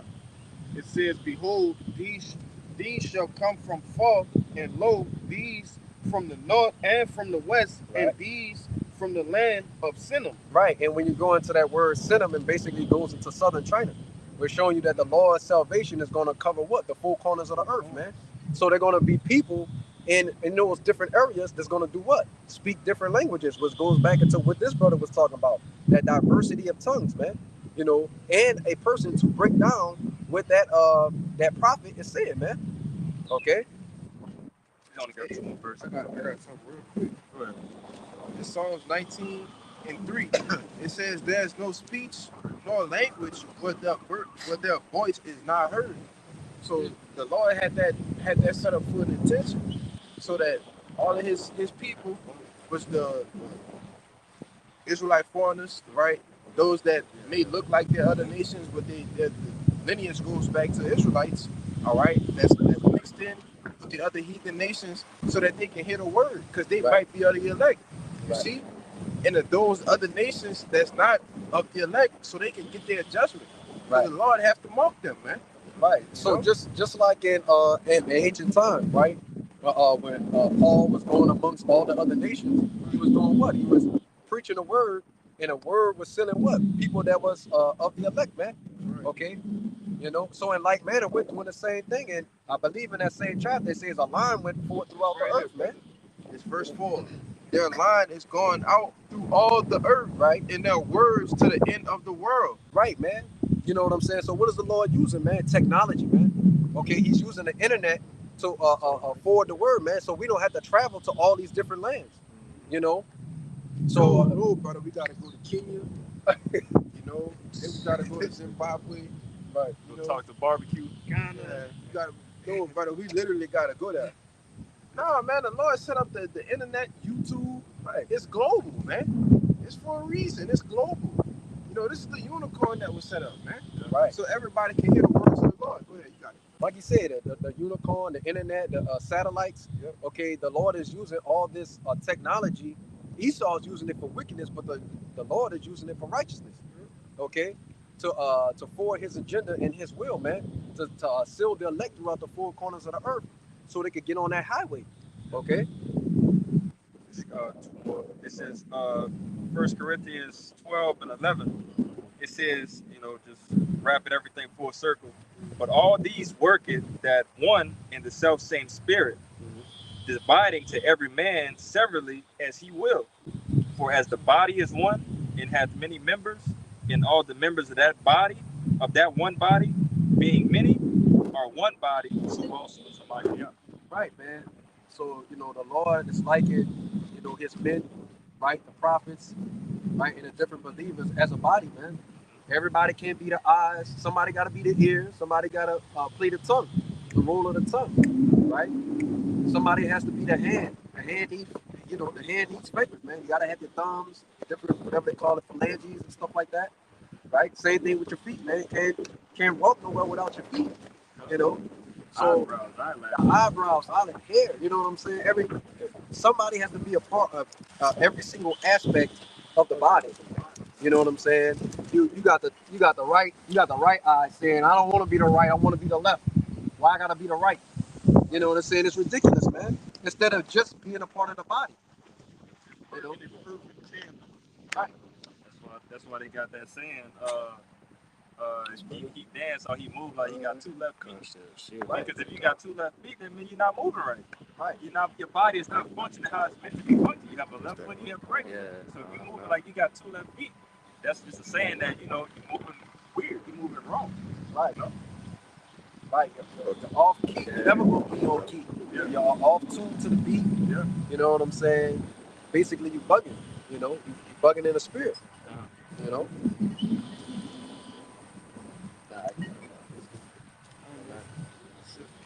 You know, we got to show. Oh, we definitely about to show his. You better get past them. Oh, give me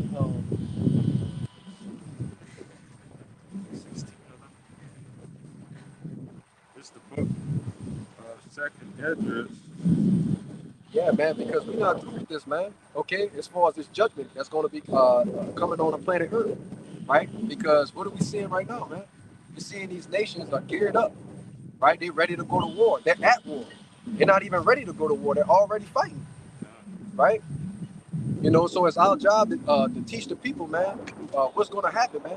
Okay, what's going to befall Babylon the Great, aka America, and to you so-called Americans, also known as Egyptians in the scriptures. Okay. This is 2nd Esdras chapter 16, verse 11. It says, the Lord shall threaten, who shall not be utterly beaten to powder at his presence. The earth quaketh, and the foundations thereof. The sea ariseth up with the waves from the deep, and the waves of it are troubled, and the fishes thereof are also before the Lord and before the glory of his power. Right, man. And then what did it say, man? It said the Lord shall threaten, and who shall not be utterly beaten into powder at his presence, man. Okay, and the Lord's doing that right now, man. Okay, through his judgments, he's showing the people that, hey, look, you know what I'm saying? This is what's gonna befall the world. What's happening? Okay, and it's coming here to it's coming to a city near you. You know, so you can get ready for that. You know. Finish? Good. Yeah. Yeah, because we only seeing things on a minimal level right now. It's not even reached into a time of, we scratched the surface barely of Jacob's trouble, right? So once these things start getting to a medium, all right, and then it's going in full fledged to hit the fan, that's when we're really gonna see the true judgment of the Lord, man. All right, and ultimately the return of Yahweh Shai. All right, when he said, "Who shall threaten? Who shall not be utterly beaten to powder?" Man, Hey, man, the Lord gonna get busy. Go ahead.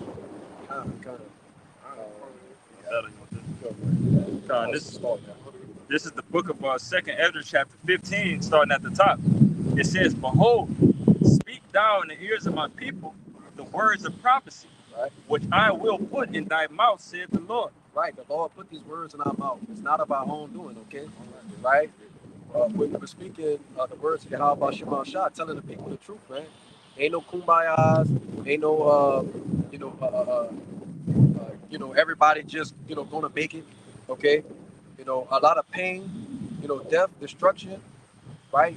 Woes and calamities coming to the earth, man. Go ahead. Can't forget that God is good all the time. Right. That God is good. He's not. You know what I'm saying? He told me he's terrible. He said, look at what I did to the children of men. Basically the terrors I put on them, man. Go ahead. Yeah. Verse 2, it says, "And cause them to be written in paper, for they are faithful in truth." Yeah, so that's how the words got that, Jake. It wasn't magical. It wasn't a mystery. The Lord spoke the words. The prophets put it on paper. Okay, go ahead. It says, "Fear not the imaginations against thee. Let not the incredulity, I can't say it, incredulity, Salaki. Let not the incredulity of them trouble thee." Right. It's going into what? Faithless people, man. People who don't believe, man. We're not worried about those people, man. So if you're an Israelite or a believer in this truth that's worried about somebody making it, you need to stop now. You know what I'm saying? Because there's a high chance that person will not make it. And it's for the betterment of you. Go ahead. It says, "Let not the incredulity of them trouble thee that speak against thee, for all of the unfaithful shall die in their unfaithfulness. Behold, saith the Lord, I will bring plagues upon the world, the sword, famine, death, and destruction." Right, and that's what we're seeing now, man. We're seeing sword, right? There's famines in different lands right now, man. Anytime a country goes to war, there's going to be a famine. Okay, and Like we did the lesson last night, we clearly see a famine is coming here. right, We clearly see this country is at war. Go ahead. I just want to make that point. right, con. You know what I'm saying? Like I was saying, sword, famine. It said death, destruction. Okay, this is what Babylon the Great, aka America, got looking forward to, man. All right. Yeah, continue. It says, "For wickedness hath exceedingly polluted the whole earth, and their hurtful works are fulfilled. Therefore saith the Lord, I will hold my tongue no more as touching their wickedness." Right. So the Lord got something to say, man, and He's saying it right now through the prophets, man. That as in a result of the things you're doing, these are the things that's going to happen. And the Lord's not, and it's going to be quick too, man. The Lord's not concerned with this, man. The scriptures tell you that He's going to make the days short for the elect's sake. And when we look at the last 3 or 4 years, time has been flying by. Every day, time's been flying by, man. It says, "I will hold my tongue no more as touching their wickedness, which they profanely commit.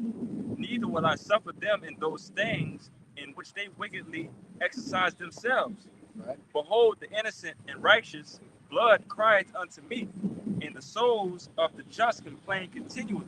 Right, because like we said, they're going to be persecution of the prophets. You know what I'm saying? Persecution of people within the body, man. right? When those spirits return to the Lord, guess what they're gonna do? They're gonna complain to the Lord, man. Say, hey, man, look, Lord, I was doing the work, I was doing the will. These people unjustly killed me, man. So when are we gonna be revenged, right? When are we gonna take that vengeance, right? If I can say real quick, because just as we talking about that video, the brother, the person, brother, we was just watching before we did the lesson last night. Elder Manata Zakba in what it is, South Carolina. Yeah, that was live feed was going on, and you could see how this brother was just saying, hey, people are starting to rev up. Okay, those spirits that persecuted the prophets are here on this earth, right? And the Lord is turning them on, man. So it's, hey, we gonna have to be put up. Right. And once we get put up, it's all over, man. Right. Like the elder like to say, it's gonna be hell to tell the captain, man. Right. Got it. Right. And that goes into what, man? Those verses goes close, man. You know what I'm saying? Famine of the word, you know what I'm saying? The Lord gonna, turn on the faucet, it's gonna pour nothing but blood, man. Yeah, go ahead with your precept. This is Sirach chapter 49. It says death, bloodshed, strife, and sword, calamities, famine, tribulation, and the scourge. These things are created for the wicked, and for their sakes came the flood. Mm-hmm.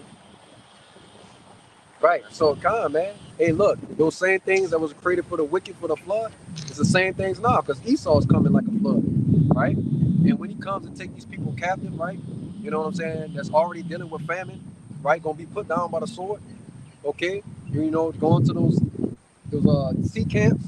You know what I'm saying? The Lord's gonna have a hell of a way to put you out your misery, man. And the Lord, really, what the Lord's gonna do is He's gonna bring unaliving to perfection, man. Right? You know what I'm saying? He's gonna bring those different believers, those unrepentant people, to their terrors. Okay? Go ahead. Just saw the book of Jeremiah. That was it? Yeah, go ahead. Book of Jeremiah 15:1. It reads, Then said the Lord unto me, though Moses and Samuel stood before me, yet my mind could not be toward this people. That's my favorite. Mm-hmm. Cast them out of my sight and let them go forth. And we represent Moses and Samuel, man, the prophets. All right, we were telling them, hey, turn back unto the Lord. Okay? Hey, you shouldn't do this. You shouldn't eat that. You should come back to the Lord. But what did they say? They would not. It says, verse 2, And it shall come to pass, if they say unto thee, whither shall we go forth? So they're going to say, what we going to do? You know what I'm saying? How you know what I'm saying? We see y'all moving a certain way. You know what I'm saying? We want to come along with, you know what I'm saying? Right. What's going to be the answer? It says, Then thou shalt tell them, thus saith the Lord, such as are for death, to death. Right. And some of y'all gonna die immediately, right out the gate. Soon as the war hits, the Lord gonna have the spirits on certain people to take you out. Hey, majority of the people gonna die within a week. Yes. When these race wars, people don't know how to survive that shit. You actually gonna have wars here in neighborhoods, in different parishes. Man, people ain't gonna know what to do. Within the first week, I'd say 75% of the population gonna be gone, man. Right. Especially proxy wars in other countries, proxy wars in your cities, in your wards, in your neighborhoods. Yeah, man. Because what do we see? In certain different cities, we see little skirmishes with so-called, black people, so-called white people. But when those skirmishes hit a place like this, it's gonna be all out hell to pay, war.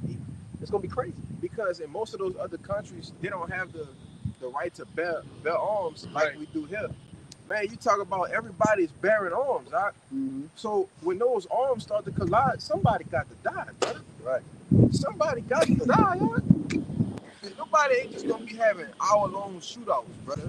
Somebody gonna die, and somebody else gonna die, and somebody else gonna die, brother. That's just to call it what it is. Right. Go ahead. And then the Lord stoking the fire by putting, he got these so-called, I wouldn't even say leaders, but you got niggas like George Floyd getting killed on what? on the social media, getting people prepared to say, all right, I'm here over with the black people. Right. Oh, Black Lives Matter. He's putting the variance between the people already. Well, you saw that with early this week. You had that dude who killed the cop, killed his son. And Yeah, he killed the cop, right? he ran him over. Yeah, and what Jake was doing, he had his chin up and his chest out, man, And looking boys straight in the eyes. looking every one of them Edomites in their goddamn eyes, man. You see, and that's what you people are afraid of, man. Right. When Judah starts to become a terror in the streets, man. When the Lord actually put the spirit on Judah to actually run rampant through these streets. Rise up. All right, Rise up. like where we at right now. You go a block or two this way, all right, which is called Lakeview. Hey man, Jake gonna run around through there, man. The times of Jacob's trouble, man. Shit, Right. Right it's here. the marina. Yeah. Jake don't. No, Jake- Jake, sorry. Jake ain't gonna never come to the marina Yeah, for before no what? To reason. go to that little part Yeah. and go look at the They got, water. They got people that live right there, man. Yeah. Little ports, all right. That's There's nothing but hundreds of thousands of dollars that people pour into these boats. Right. All right, have yacht parties and shit around here, man. You see, Judah gonna be a terror to these That's goddamn right, people, brother. man. That's And we can't wait to see it. Right, because that same spirit that he has toward his brother is going to be twice as worse when there's no way, you know what I'm saying, no way out for him. You know what I'm saying? Because he don't put his trust in Esau. Yeah. You know what I'm saying? In the system. When a system completely fails, that's it. It ain't gonna be nothing else to trust in. Just like with Rodney King. You know, brother, speak about it. You had the Bloods and the Crips tying their flag together just to come to one to come against who? This goddamn devil, man. When Jake gonna be like, when I'm done robbing all these niggas, I'm gonna go get the people that actually have stuff. Yes. You know what I'm saying? And I'm gonna get it by any means necessary. You know? Yeah, I got a little bit more on that. Yeah. It says, we'll read the last verse one more time. It says, Jeremiah 15:2, the latter end of the verse, it says, thus saith the Lord, such as are for death to death, and such as are for the sword to the sword, and such as are for the famine to the famine, and such as are for the captivity to the captivity. And I will appoint over them 4 kinds, saith the Lord, the sword to slay, the dogs to tear, and the fowls of the heaven, and the beasts of the earth to devour and to destroy. Right. What's going into what, man? There's gonna be a lot of death, a lot of bloodshed in the streets, man. Okay. It says death, sword, famine. Okay, and it said captivity. Some of them going to them sea camps. And that's gonna be their last stop shop. You know what I'm saying? You either get down with the program or lay down. You know? That's gonna be the last place for a lot of Jakes. Gotcha. You want one too? Oh, you asked something, brother? Yeah, I got one. Go ahead. This second Esdras 9 and 15. It says, I have said before, and now do speak, and will speak it also hereafter, that there be many more of them which perish than of them which shall be saved, like as a wave is greater than a drop. Right. You know, think about that, man. The Lord's comparing a drop of water compared to a wave, man. You know, so that's a lot of more death, a lot of more destruction, a lot of more evils to be done here on planet Earth, man, than to be saved, man. Right? That's why the elect is basically known as a remnant. Okay. You know, a small number of people being saved. Okay. Right. Man, yeah, everybody's gonna be KIA, killed in action.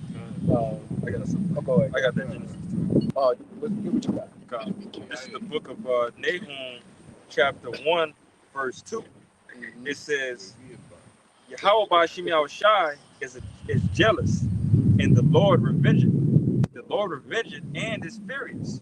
The Lord will take vengeance on his adversaries, and he reserveth wrath for his enemies. Right, man. The Lord basically has what's that scripture that says the Lord got a controversy with the inhabitants? But I think it's Hosea, but yeah, man, the Lord got Controversy is Zion.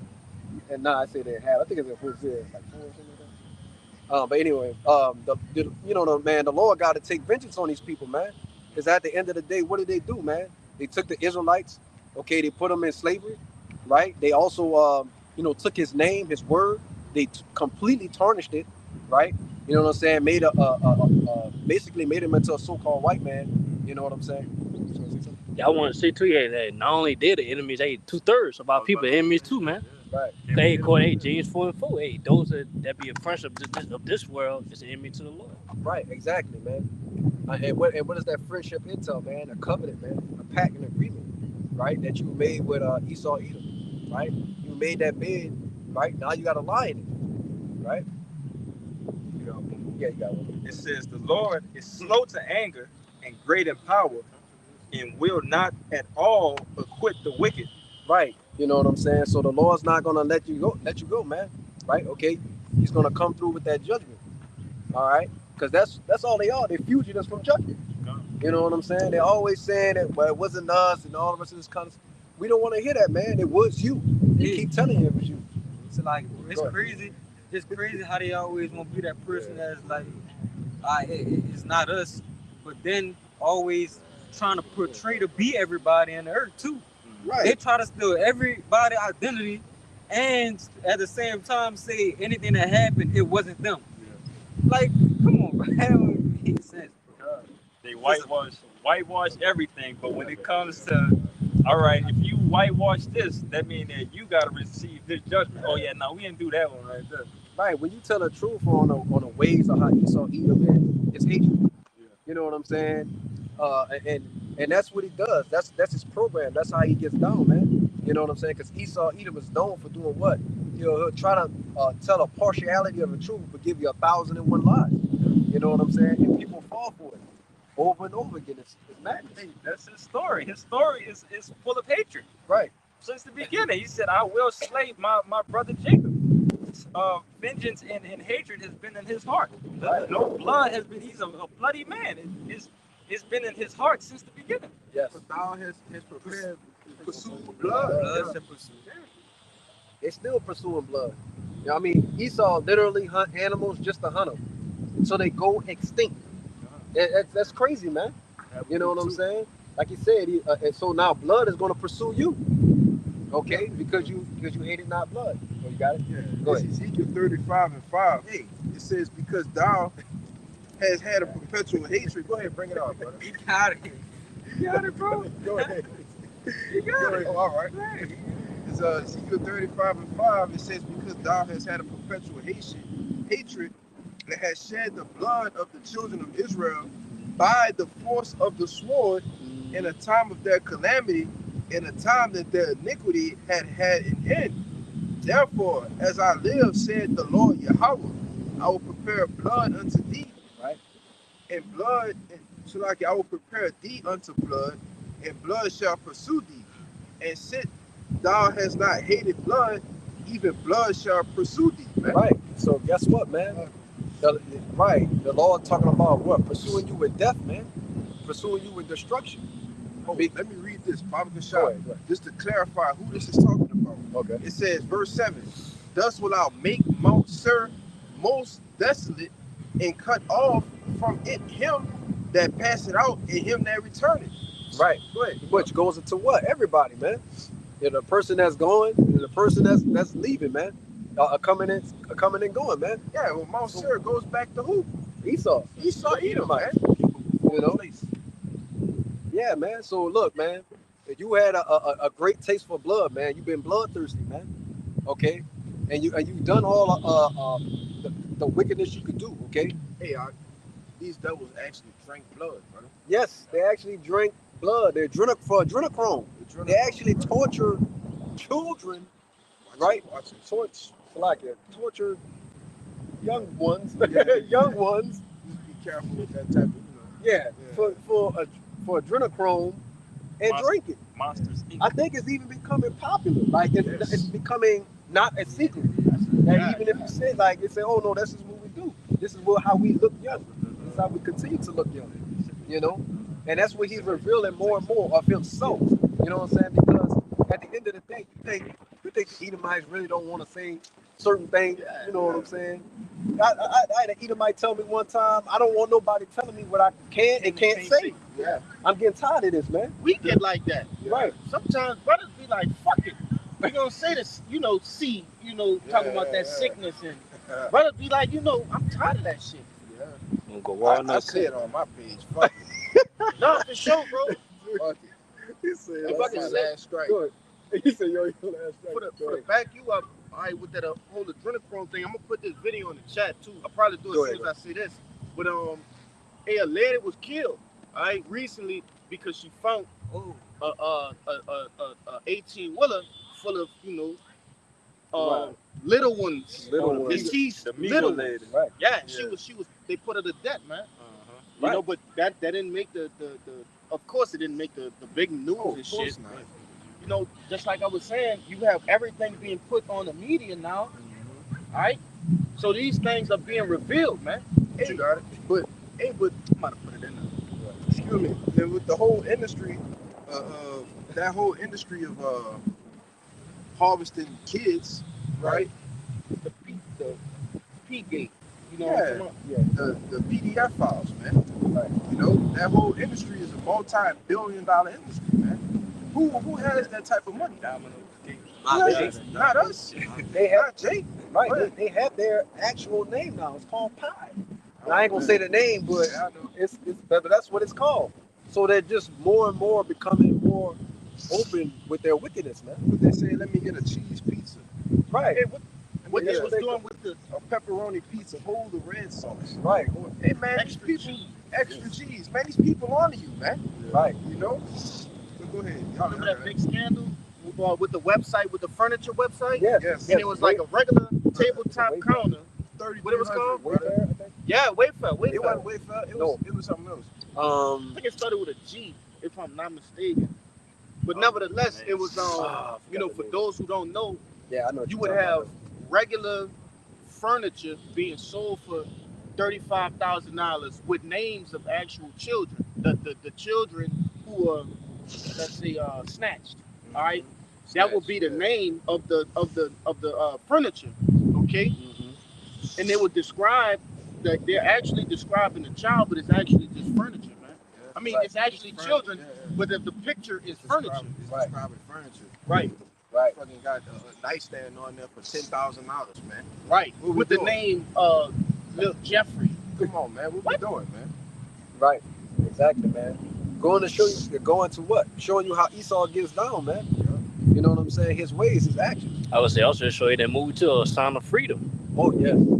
That's- Oh yes. Yes. That talks about it right there, man. Right. You know what I'm saying? I'm gonna say too much on it, but with the movie Sound of Freedom, man, what the brother was saying, what it's going into, man. How Esau's perverted, man. You know what I'm saying? The scriptures tells you he's a fornicator, man. You know what I'm saying? He despises birthright, and he's completely wicked, man. Okay? That's what he has, man. God, I got something real quick. Okay, you got it. This 2 Thessalonians chapter 2, verse 3. It says, let no man deceive you by any means, for that day shall not come, except there come a falling away first, and that man of sin be revealed, the son of perdition. Right, this man is falling out his power extremely fast, man. Right. He had a hold on the people with his speech, his elegance. You know what I'm saying? He used to be able to step in front of the podium. Every word that he say, everybody will believe, man. You know what I'm saying? But now, you know what I'm saying? The Lord is revealing him for who he is, right? Man, that nigga lying. Yeah, right. You know what Everybody I'm saying? man, that nigga lying. Right. The Lord pulled down the veil so you can see who's actually behind it, man. You say, oh, is this guy? Oh, he just don't even look like he's telling the truth. You know? God, you got some more there. Yeah. Yeah, it says, who opposeth, verse 4, who opposeth and exalted himself above all that is called the Most High, or that is worshipped, so that he, as the Most High, sitteth in a temple of God, showing himself that he is God. Right, man. So this man is showing you that he's the power of the earth, man. He's literally portraying himself as the Lord, right? I believe even the Pope say he had the power to forgive sins. He Yeah. said he's the acting superpower on the planet until the return of the Messiah. He is the God. You know what I'm saying? And that's by his standard. You know? So how much more these the wicked elite, man? You know, how much more the different banking families, okay? right? These people have a so-called God complex, man. Right. But the Lord gonna show them you're nothing but a mere man, man, a mortal that I created from the dust of the earth. Okay. I got that.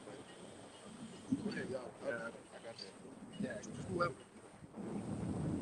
Go ahead. Continue. Did you have some little bit more? No, that was it. Oh, that was it. All right. Go ahead. What you got? This is Job 30:1. It says, but now they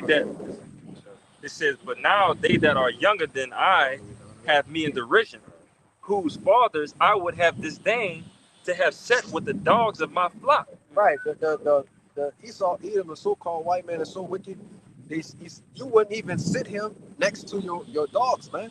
Okay, because he'll do something profane to him, something unseemly.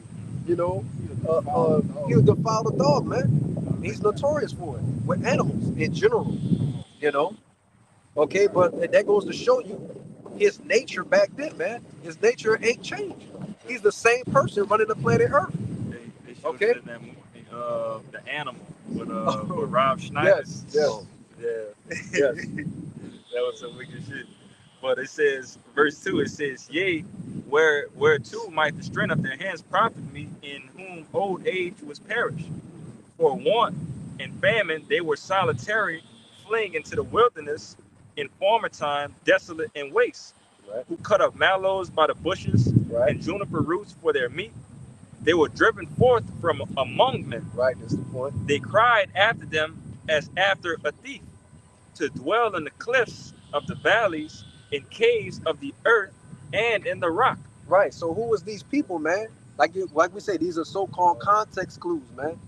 Because before Esau didn't even want to be known as the caveman. He tried to hide it at first. But then when he came out and saw all the stuff that the caveman did, he was like, well, that's us. You know what I'm saying? So we're going to take that on, just like he's taking the Israelites, he's taking on the Arabs, he's taking on everybody, man. He's portraying himself as everybody.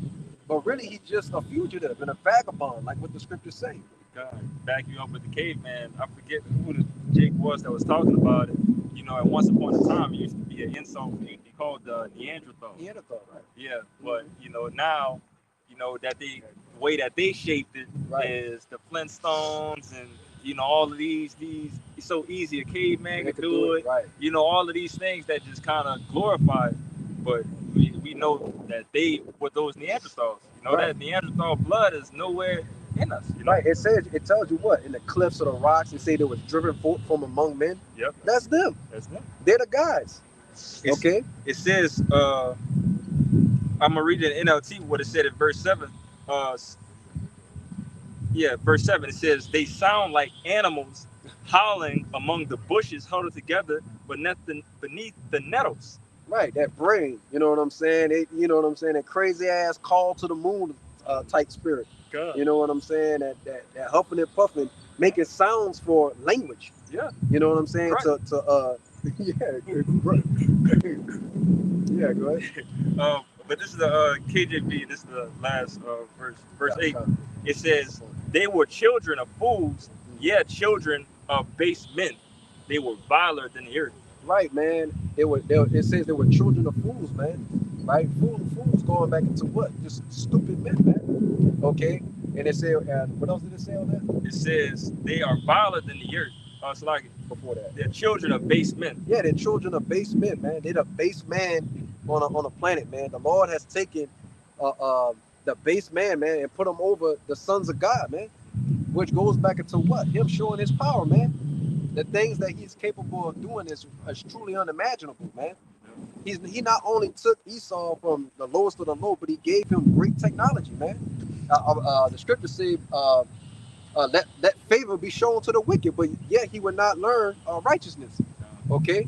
And the Lord showed Esau great favor, man, by giving him a control over the planet Earth. And what did he do with it? He destroyed it, man.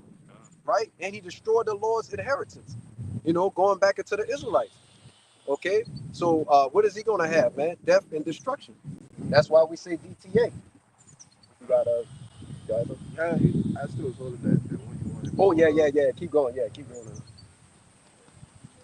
There's, back in 2 Thessalonians chapter 2, verse 6, it says, and now you know what withholdeth that he might be revealed in his time. Mm-hmm. For the mystery of iniquity doth already work. Only he who now let it will let until he be taken out of the way. Right, man. The mystery of iniquity, man.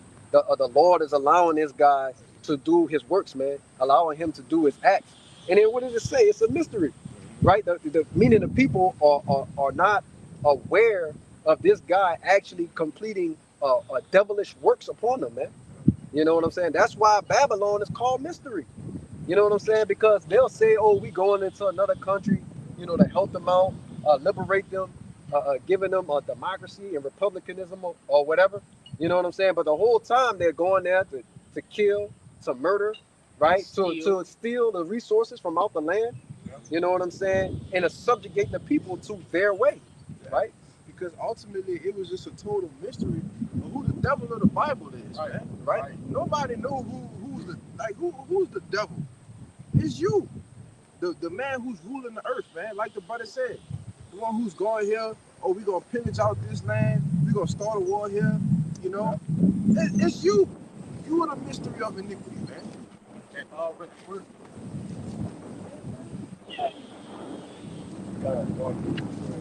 This is the book of Job 9:24. yes. It says, the earth is given into the hand of the wicked. He covered the faces of the judges thereof. If Right. not where and who is he? Right, exactly. You know what I'm saying? What did it say? It says the earth is given to the hand of the wicked. That's Esau. It says he covered the faces of the judges thereof. Right? And who's the judges he covered, man? Right? He covered the face of Yahweh. He made it basically a so-called white man. You know what I'm saying? And even the angels. He took all the angels and made them white too. He opposed himself as the people of God.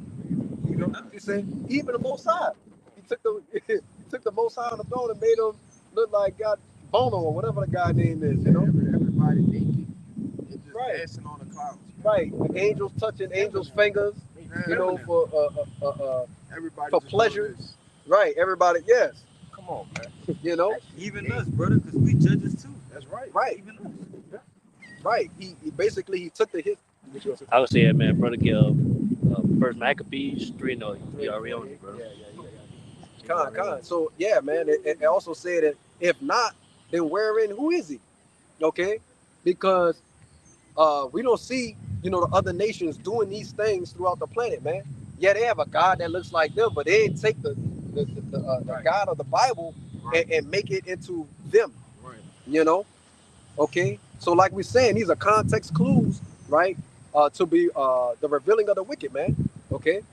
So people can understand who he is. They get it through their mental to understand who this guy is. Okay.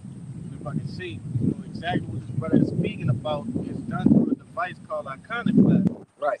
Okay. Absolutely. And this will perfectly describe it. This First Maccabees chapter 3 and verse 48. And it reads, and laid open the book of the law, wherein the heathen had sought to paint the likeness of their images.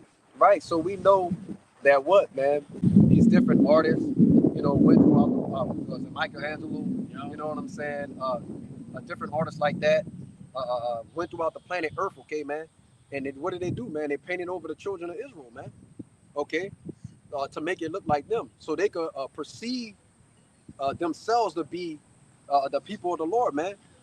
So when everybody's coming out of when the so-called Israelites are coming out of slavery, right? You know what I'm saying? This is your God. This is who you worship, and they gave you a false doctrine too, so you can follow, right? You think when he took the chains off you, that he freed you and liberate you, that he was gonna give you your God back, your language back, your nationality and your heritage? No, he gave you nothing but lies, right? That's why it says in that same chapter in 2 Thessalonians, it says with all deceivableness. So this man came at the Israelites and really the whole planet in every single angle, in every single way possible to deceive the people. Devil is Right. That's deceivable, man. That's right. But I got a few something. Go ahead. This Psalms 50 and 16, because you said it was something you said about how the wicked want to be. Are they all like the Most High, or they want to be as the people of the Most High? But this is what the Lord had to say about it, right? This is Psalm of David, the 50th chapter, verse 16, it says, "But unto the wicked, the Most High said, What hast thou to do to declare my statutes, or that thou shouldest take my covenant in my mouth?" Seeing, there's a question mark, man. So the Lord is asking, well, unto the wicked, the wicked, all right, because you Edomites are the wicked of the Bible, man. Right. All right. It says, "What hast thou do to declare my statutes?" Right? You want to paint the images, all right? You want to cover the faces of the judges, but you have done nothing to declare the statutes of the Lord, man. All you, like the brother said, all you taught was lies, deception, rape, rob, and murder, man. Right. You want to say something? No. God. It says, "But that thou shouldest take my covenant in thy mouth." You want to be the people, right? It's a question mark. But it says, verse 17, it says, "Seeing thou hatest instruction, and castest my words behind thee, and when thou sawest a thief, then thou contendest with him, and hast been a partaker with adulterers. Thou givest thy mouth to evil, and thy tongue frameth deceit." Thy tongue frameth deceit, man. You know? It says, verse 20, "Thou sittest and speakest against thy brother," which your brother is from the beginning was Jacob, man. All right? And you still do the same shit to this day, man. You speak against thy brother. Hey, man, your hatred is so great for the Israelites that you can't even fathom to look at them, man. Right. You know? It says, "Thou slanderest thine own mother's son. These things hast thou done, and I kept silent. Thou thoughtest that I was altogether such in one as thyself." So you actually thought that the Lord was with you when you was doing all this wickedness, man. Right. All right? All this deceiving, okay? All this killing.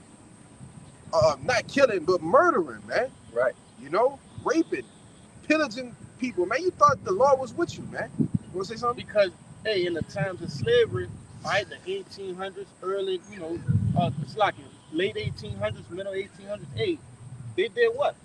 They justified the acts that they were doing with the scriptures. Yeah.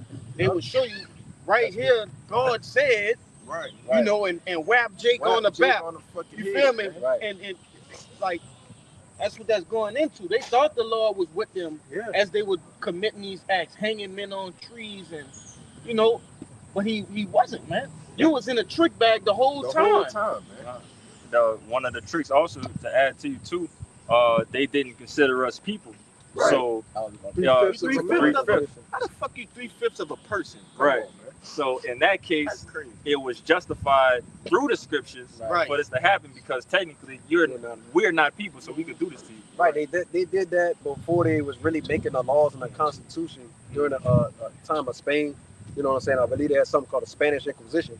And so before we're gonna pass this law as Jake being 3/5 of a human. You know what I'm saying? We're gonna establish that. You know what I'm saying? That way, if we do, murder them, you know what I'm saying? It wouldn't matter because they're not even a human anyway. Justified. Right. Yeah. You know what I'm saying? I wouldn't have now.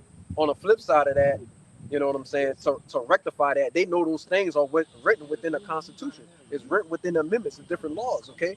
So in order to rectify that, would mean to say, or be sorrowful or remorseful, will be to say that they were wrong, which means they would have to, all those things they unjustly committed, they would have to repay those things. Yeah. You know what I'm saying? So that's why they never changed it. Right. You know what I'm saying? Because there's no amount of payment that could be made to the Israelites for all the things they did. You know? Tried to say the 40 acres and a mule, but that didn't happen, And then the reason why that didn't happen because it was in 1862 they had basically that homeowner act, homestead act or whatnot. You know what I'm saying? But the slaves weren't really freed until 1865. Yeah. But during that time period, they gave all those slave owners land and stuff like that, and said, "Okay, y'all, you guys get all this kind of stuff and all that kind." So really, the things that were given to the slave owner was the things that were supposed to be given to the slaves. You know what I'm saying? So there's no way they could repay it because they already gave it away. Yeah.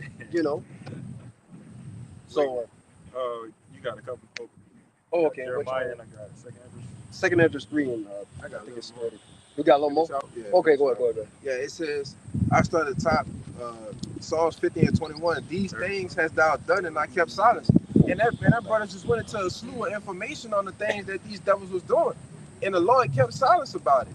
It says, thou thoughtest that I was altogether such an one as thyself, but I will reprove thee and set them in order before thine eyes. Right. Exactly, man. And that's what the Lord is doing now, man. Great and terrible fear falling on the people. Why, man? You know what I'm saying? Because we returning to our power, man. You know what I'm saying? You know, so fear is falling upon the heathen, man. Seeing us in order, man. You know, seeing us in love and unison. You know, giving charity toward our brother. These are the things they fear. Okay. 34. It's the second Ezra chapter 3 and 34. It says, weigh thou therefore our wickedness now in the balance, and there's also that dwell in the world. Right. So he's giving you what? He's giving you a context of two people, you know what I'm saying, actions that are being weighed, okay? You know, the righteous and basically the heathen, right? The wicked. Go ahead. It says, I'm reading again, weigh thou therefore our wickedness now in the balance, and there's also that dwell in the world, and so shall thy name nowhere be found but in Israel. Right, because the Lord only gave the law, statutes, and commandments. He's given everything to Israel. It tells you that in Romans, the 9th chapter, you know? Okay, go ahead. Verse 35, it says, or when it that they, and that's crazy. When was it? When was it that they which dwell upon the earth have not sinned in thy sight? Right. Or what people have so kept thy commandments? Right. What nation besides the nation of Israel really kept the law, statutes, and commandments? Right. Because you really didn't give it to anyone else. It tells you that. You know what I'm saying? It's going to tell you. Declare thy statutes. That's why. Yep. Con. That's exactly. Go ahead. Verse 36. Thou shalt find that Israel by name hath kept thy precepts, but not the heathen. Right. Exactly, man. So the Israelites are the one that kept the name of the Lord, man. The righteousness, the works, the acts, okay, that declares the name of the Lord throughout all the planet Earth. But the heathen ain't do so, right? Okay. So you know, basically, long story short, the Lord's not dealing with them, man. It tells you that, man, in Isaiah the 40th chapter, the 15th verse, 2nd Ezra the 6th chapter, in the 54th verse on down. Okay, you know, the heathen are basically nothing to the Lord. Yeah, like I say, because it tell you in Isaiah 26, I believe it's 10, that favor be shown to the wicked. Right. He will not learn righteousness. Right. So he just can't get it, brother. Like, he's just done. Go ahead. Right. You know, and a brother was quoting something exactly on what I said earlier, man. He can't get it, man. He will be the perfect example of can't get right. You know what I was gonna say? You know what I'm saying? He would be that perfect example, man. Because he wasn't being right. Right. He wasn't right. Exactly. His actual anatomy was to be made to be wicked, man. Contrary to all the Lord's righteous ways. Okay. You know. Got one. Go ahead. Ecclesiastes 1:15. That which is crooked cannot be made straight, and that which is wanting cannot be numbered. First part. Right, exactly, man. That which is crooked. Esau was made to be wicked, man. You know, there's no amount of things that he could do to make himself even seem to be righteous in the eyes of the Lord, man. Okay? Because the Lord has what? He has balance, man. He made righteousness and he made wickedness. Can you give me that out of Sirach when it talks about the vessels? One made, one set apart. I think 38. 38. Yeah, one set from. Go ahead. This is Jeremiah 13 and 23. It says, can the Ethiopian change his skin, or the leopard his spots? Then may ye also do good that are accustomed to evil. Right, exactly, man. And it's a rhetorical question. The answer is no, man. The Ethiopian can't change his skin, and a leopard can't change his spots, man. Yes. You know, so if Esau is accustomed to doing wicked, right, committing unrighteous acts, right, and he's born that way, right, okay, in his spirit, then that's what he's gonna do. Yeah. Exactly the way the Lord had him programmed. Yep. Okay. I think it's 33 and That's what I got. Yeah. 33 Yeah, the leopard can't change who Yeah. he is. He can't take his spots off. I think it's All he could do is just be a leopard. That's what he is. Oh, Esau, Yeah, he can start like that. Hold on. Start verse 11. Come. This the book of Sirach, chapter 33 Oh, 10. and verse 10. Yeah, it reads, and all men are from the ground, and Adam was created of earth. Right? In much knowledge, the Lord hath divided them and made their ways diverse. Some of them hath he blessed and exalted, and Right. some of them hath he sanctified and set near himself. But some of them hath he cursed and brought low, and turned out of their places. Right. So the Lord took the Israelites to say, okay, I'm gonna bless these people. This is gonna be that pot that's gonna have all kinds of designs. You know, it's gonna say it's gonna be diamond encrusted or all decked out and stuff like that. This is what I like. I'm gonna take this vase, I'm gonna set it to the side. Now I'm gonna take another vase, right? And it's gonna be plain, it ain't gonna have nothing on it. I'm just gonna use it for dirt and maybe hold water or something in it. You know what I'm saying? That's what he's liking unto the Israelites in comparison to the other nations. Okay. They got a little Yeah. a little bit more. Verse 13, and it reads, as the clay is in the potter's hand to fashion it at his pleasure, so man is in the hand of him that made him, to render to them as liketh him best. Right? Going to show you that the Lord's in control. Go ahead.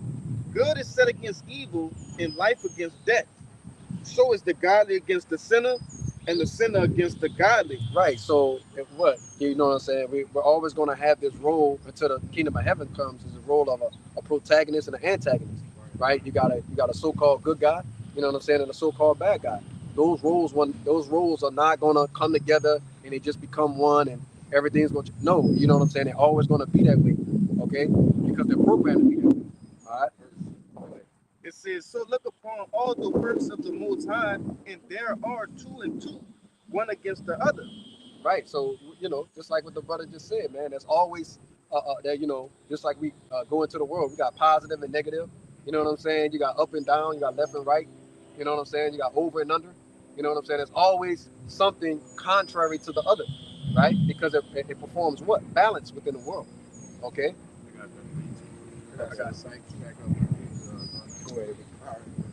It's Romans chapter 9, verse 21. Mm-hmm. It says, had not the potter power over the clay of the same lump to make one vessel unto dishonor, so like one vessel unto honor and another unto dishonor. Right. What if God, willing to shew his wrath and to make his power known, endured with much long suffering the vessels of wrath fitted to destruction? Right.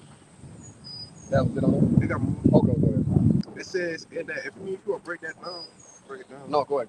It says, and that he might make known the riches of his glory on the vessels of mercy, Right. which he had afore prepared unto glory. Right, exactly, man. So the vessels of glory, right, that has the riches, right, are the Israelites, the so-called Black, Hispanic, Native American, Seminole, Indian man, woman, and child. And to the Gentiles, the Israelite foreigners scattered throughout the four corners of the earth, okay? And the vessels fitted unto wrath are basically the other nations. In specific, Esau, Edom, the so-called white man, okay? And there was something mentioned in that first verse I wanted to say real quick. It says, had not the potter power over the clay of the same lump. Yeah, that's what I wanted to mention, right? Because you know the scriptures say we basically all come from Adam, and the people would say, oh, we're all just human beings, but we're not even all humans, man. You know what I'm saying? Because Hugh go back into color, man, basically a colored man, and Esau isn't even a human by definition. You don't have no. He has no hue. Brother, me and him was just talking about that, brother. He has no hue, man. That's a spirit. So guess what, man? We're not all the same, and we're not all alike, right? We're very diverse from each other, I had something. Because you made the a point about they try to say we all come from Adam. right? This second Ezra 6:54, it says, and after these Adam also, whom thou madest Lord of all thy creatures, of him come we all. So look, everybody that's listening to this, everybody comes from Adam. All right, go ahead. And the chosen people, and the people also whom thou hast chosen. Right, the Lord tells you in I believe it's Deuteronomy 32. He tells you that basically he took the Israelites and he divided the portions, man, of the sons of God. Okay, all right, It go ahead. says, verse 55, All this have I spoken before thee, O Lord, because thou madest the world for our sakes. So the world was made for the Israelites' sakes. So if the world was made for the Israelites' sakes, so will also be the kingdom of heaven. Go ahead. Verse 56. As for the other people, Right? which The also heathens, come of Adam, the heathens, the so-called Gentiles, the other nations, people who are non-Israelites. Go ahead. thou hast said that they are nothing, They are nothing to the Lord. But what? but be like unto spittle, That's spit, actual spit. Go ahead. and has likened the abundance of them unto a drop that falleth from a vessel. Right. So it's like a drop of water that falls from a bucket. You're not going to be worried about that. You got a little bit more on that. Yeah, keep going. If I could say real quick, just to back up what you were saying, that the earth is being is made for the Israelites. Hey, when you go into Romans, the 8th chapter, around the 16th verse, it tell you what? Hey, that the whole creation waited for the manifestation of the sons of God. Exactly. So that means everything, like the creation, period. All right, whatever, everything that the Lord has created, manifestation of the sons of God. You got it. Go ahead. Verse 57. And now, O Lord, behold, these heathen, which have ever been reputed as nothing, Right. They always had the reputation of being nothing to the Lord. That's what it means to be reputed. Go ahead. have begun to be lords over us and to devour us. Right. They began to what? Bring us into captivity, bring us low. Us as the Israelites fallen. Right. We became slaves underneath them, man. So Ezra is saying, if we have an inheritance with the Lord, and the world was literally created for us, this includes the people and everything in it, then why we don't have an inheritance? Why we don't have a portion within the earth? You know what I'm saying? That belongs to us. Go ahead. And also, so yeah, that's right. Say use that. We all we all come of Adam. Because right here it tell you, it also shows how it says they began to be lords over us. We've been in captivity under y'all. Right. So it's just proving who y'all really is, man. That's not no escape route for y'all. It's really just proving who you is.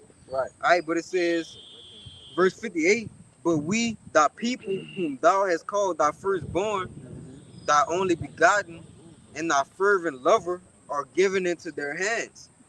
If the world now be made for our sakes, why do we not possess an inheritance with the world? Right. So why we don't have a plan up in some land, right? Why don't we have riches? Why don't we have honor and glory within the earth, man?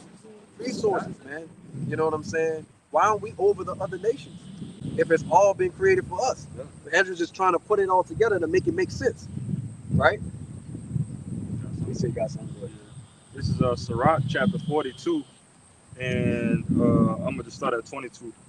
It says, "Oh, how desirable are all his works, and that a man may see even to a spark. All these things live and remain forever for all uses, and they are all obedient. All things," this is the point, "all things are double, one against another, and he had made nothing imperfect. One thing established the good or another, and who shall be filled with beholding his glory." Now I'm gonna read it in the GNT. It says, Sirach 42 and 22, "All his works are beautiful down to the smallest and faintest spark of light. All these things go on forever, and all of them have their purpose. All things are in pairs," is what you mentioned earlier. All these things are, it's like all things are in pairs, each the opposite of other, but nothing the Lord made is incomplete. Right. Okay. Furthermore, backing up the point with Esau Edom, that wicked, it has to be the wicked. It has to be good on the other side of that. All right, and that's how the Lord made everything in pairs, like you were saying. It has the positive and the negative, the up and the down. The balance. That's just pretty much what the scripture is going into. It's the balance that the Lord has made in the perfection that He did it with. In last verse, it says, "Everything completes the goodness of something else." All right, we needed to see Esau Edom to set the bar of that's the lowest of the lowest. And when we reach the kingdom and we have the law, statutes, commandments in our inward parts, Hebrews chapter 8, that's going to be the distinction. It's going to set the bar. Right. So like the brother was saying, the sons of God needed to see and know what it's like to be wicked, man. You know what I'm saying? They needed to understand. We've been given an understanding by actually living the life of what it's like to be wicked. You know what I'm saying? So we can know how to be, perfect, righteous judges, you know, when we do take the kingdom. You know, what you gonna It's say? like, I mean, No, go ahead. I was about to say, because experience is a whole nother level of understanding. Right. So, yeah, we need that. Right, exactly. I got you. Go ahead. Nah, just bagging up what you brothers were saying. This one of my favorite chapters. It's the book of St. Luke, chapter 16. And real quick, this the parable of the rich man and Lazarus. And I don't want to read the whole thing. I just want to grab just 2 verses. Verse 25, and it reads, let me see, I'm gonna go to 24. It says, and he cried and said, Father Abraham, have mercy upon me. And that's the rich man. All right. It says, and send Lazarus, which represent us, okay, the Israelites, that he may dip the tip of his finger in water and cool my tongue, for I am tormented in this flame. And it's talking about in the kingdom, in the times to come, when this devil is subject unto slavery, man.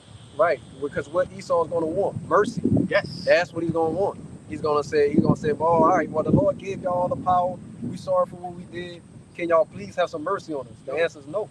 Fuck no. And this is what Abraham gonna say. This is what we saying now. It says, but Abraham said, son, remember that thou in thy lifetime receivest good things, and likewise Lazarus evil things. But now he is comforted, and thou art tormented. And this is what Abraham said.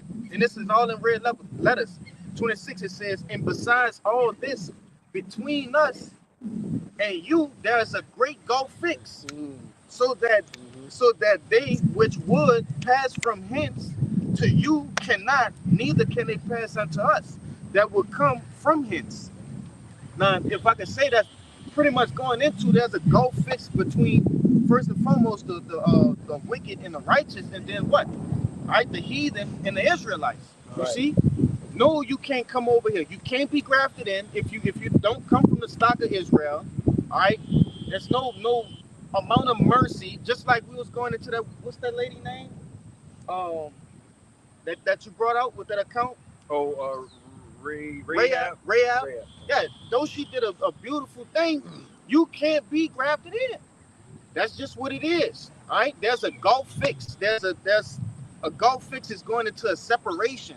Right? It's a great separation. And the mercy that was shown to her was that she just didn't die right then and there. Yep. They didn't kill her immediately in her family because everybody else was toast. There was roast. That was the mercy that the Lord gave to her. Man. He put in the whole city was completely wiped out, man. You know what I'm saying? But like the brother was saying, that great gulf fix, man, which goes into that the vision of the holy and the profane, man. That's right. Okay. Yeah, basically everything will be back in order, man. Yeah. You know what I'm saying? Because we will set the rule, and then they'll set the 8, man, be the low. Exactly. So everything will be back in order. Yeah. Earth could be fixed, man. God. Anybody, any brothers, had anything else? You good? All right, well, you know, but that being said, Lord willing, this was edifying, first and foremost, to the hopeful elect. But prior to getting out of here, we want to give all infinite honor and glory to Yahweh Ba'ashem Yahushua Ba'ashem Chakodash. double honors to the elders and apostles at Great Millstone who rule and teach well. Peace, blessings, and salutations be to the hopeful elect scattered throughout the four corners of the earth. Ababa Ball. Ababa Ball. Ababa Ball. Ababa Ball. Ababa Ball. Ababa Ball. Kwam Yashala. Kwam Yashala. Shalom. Shalom.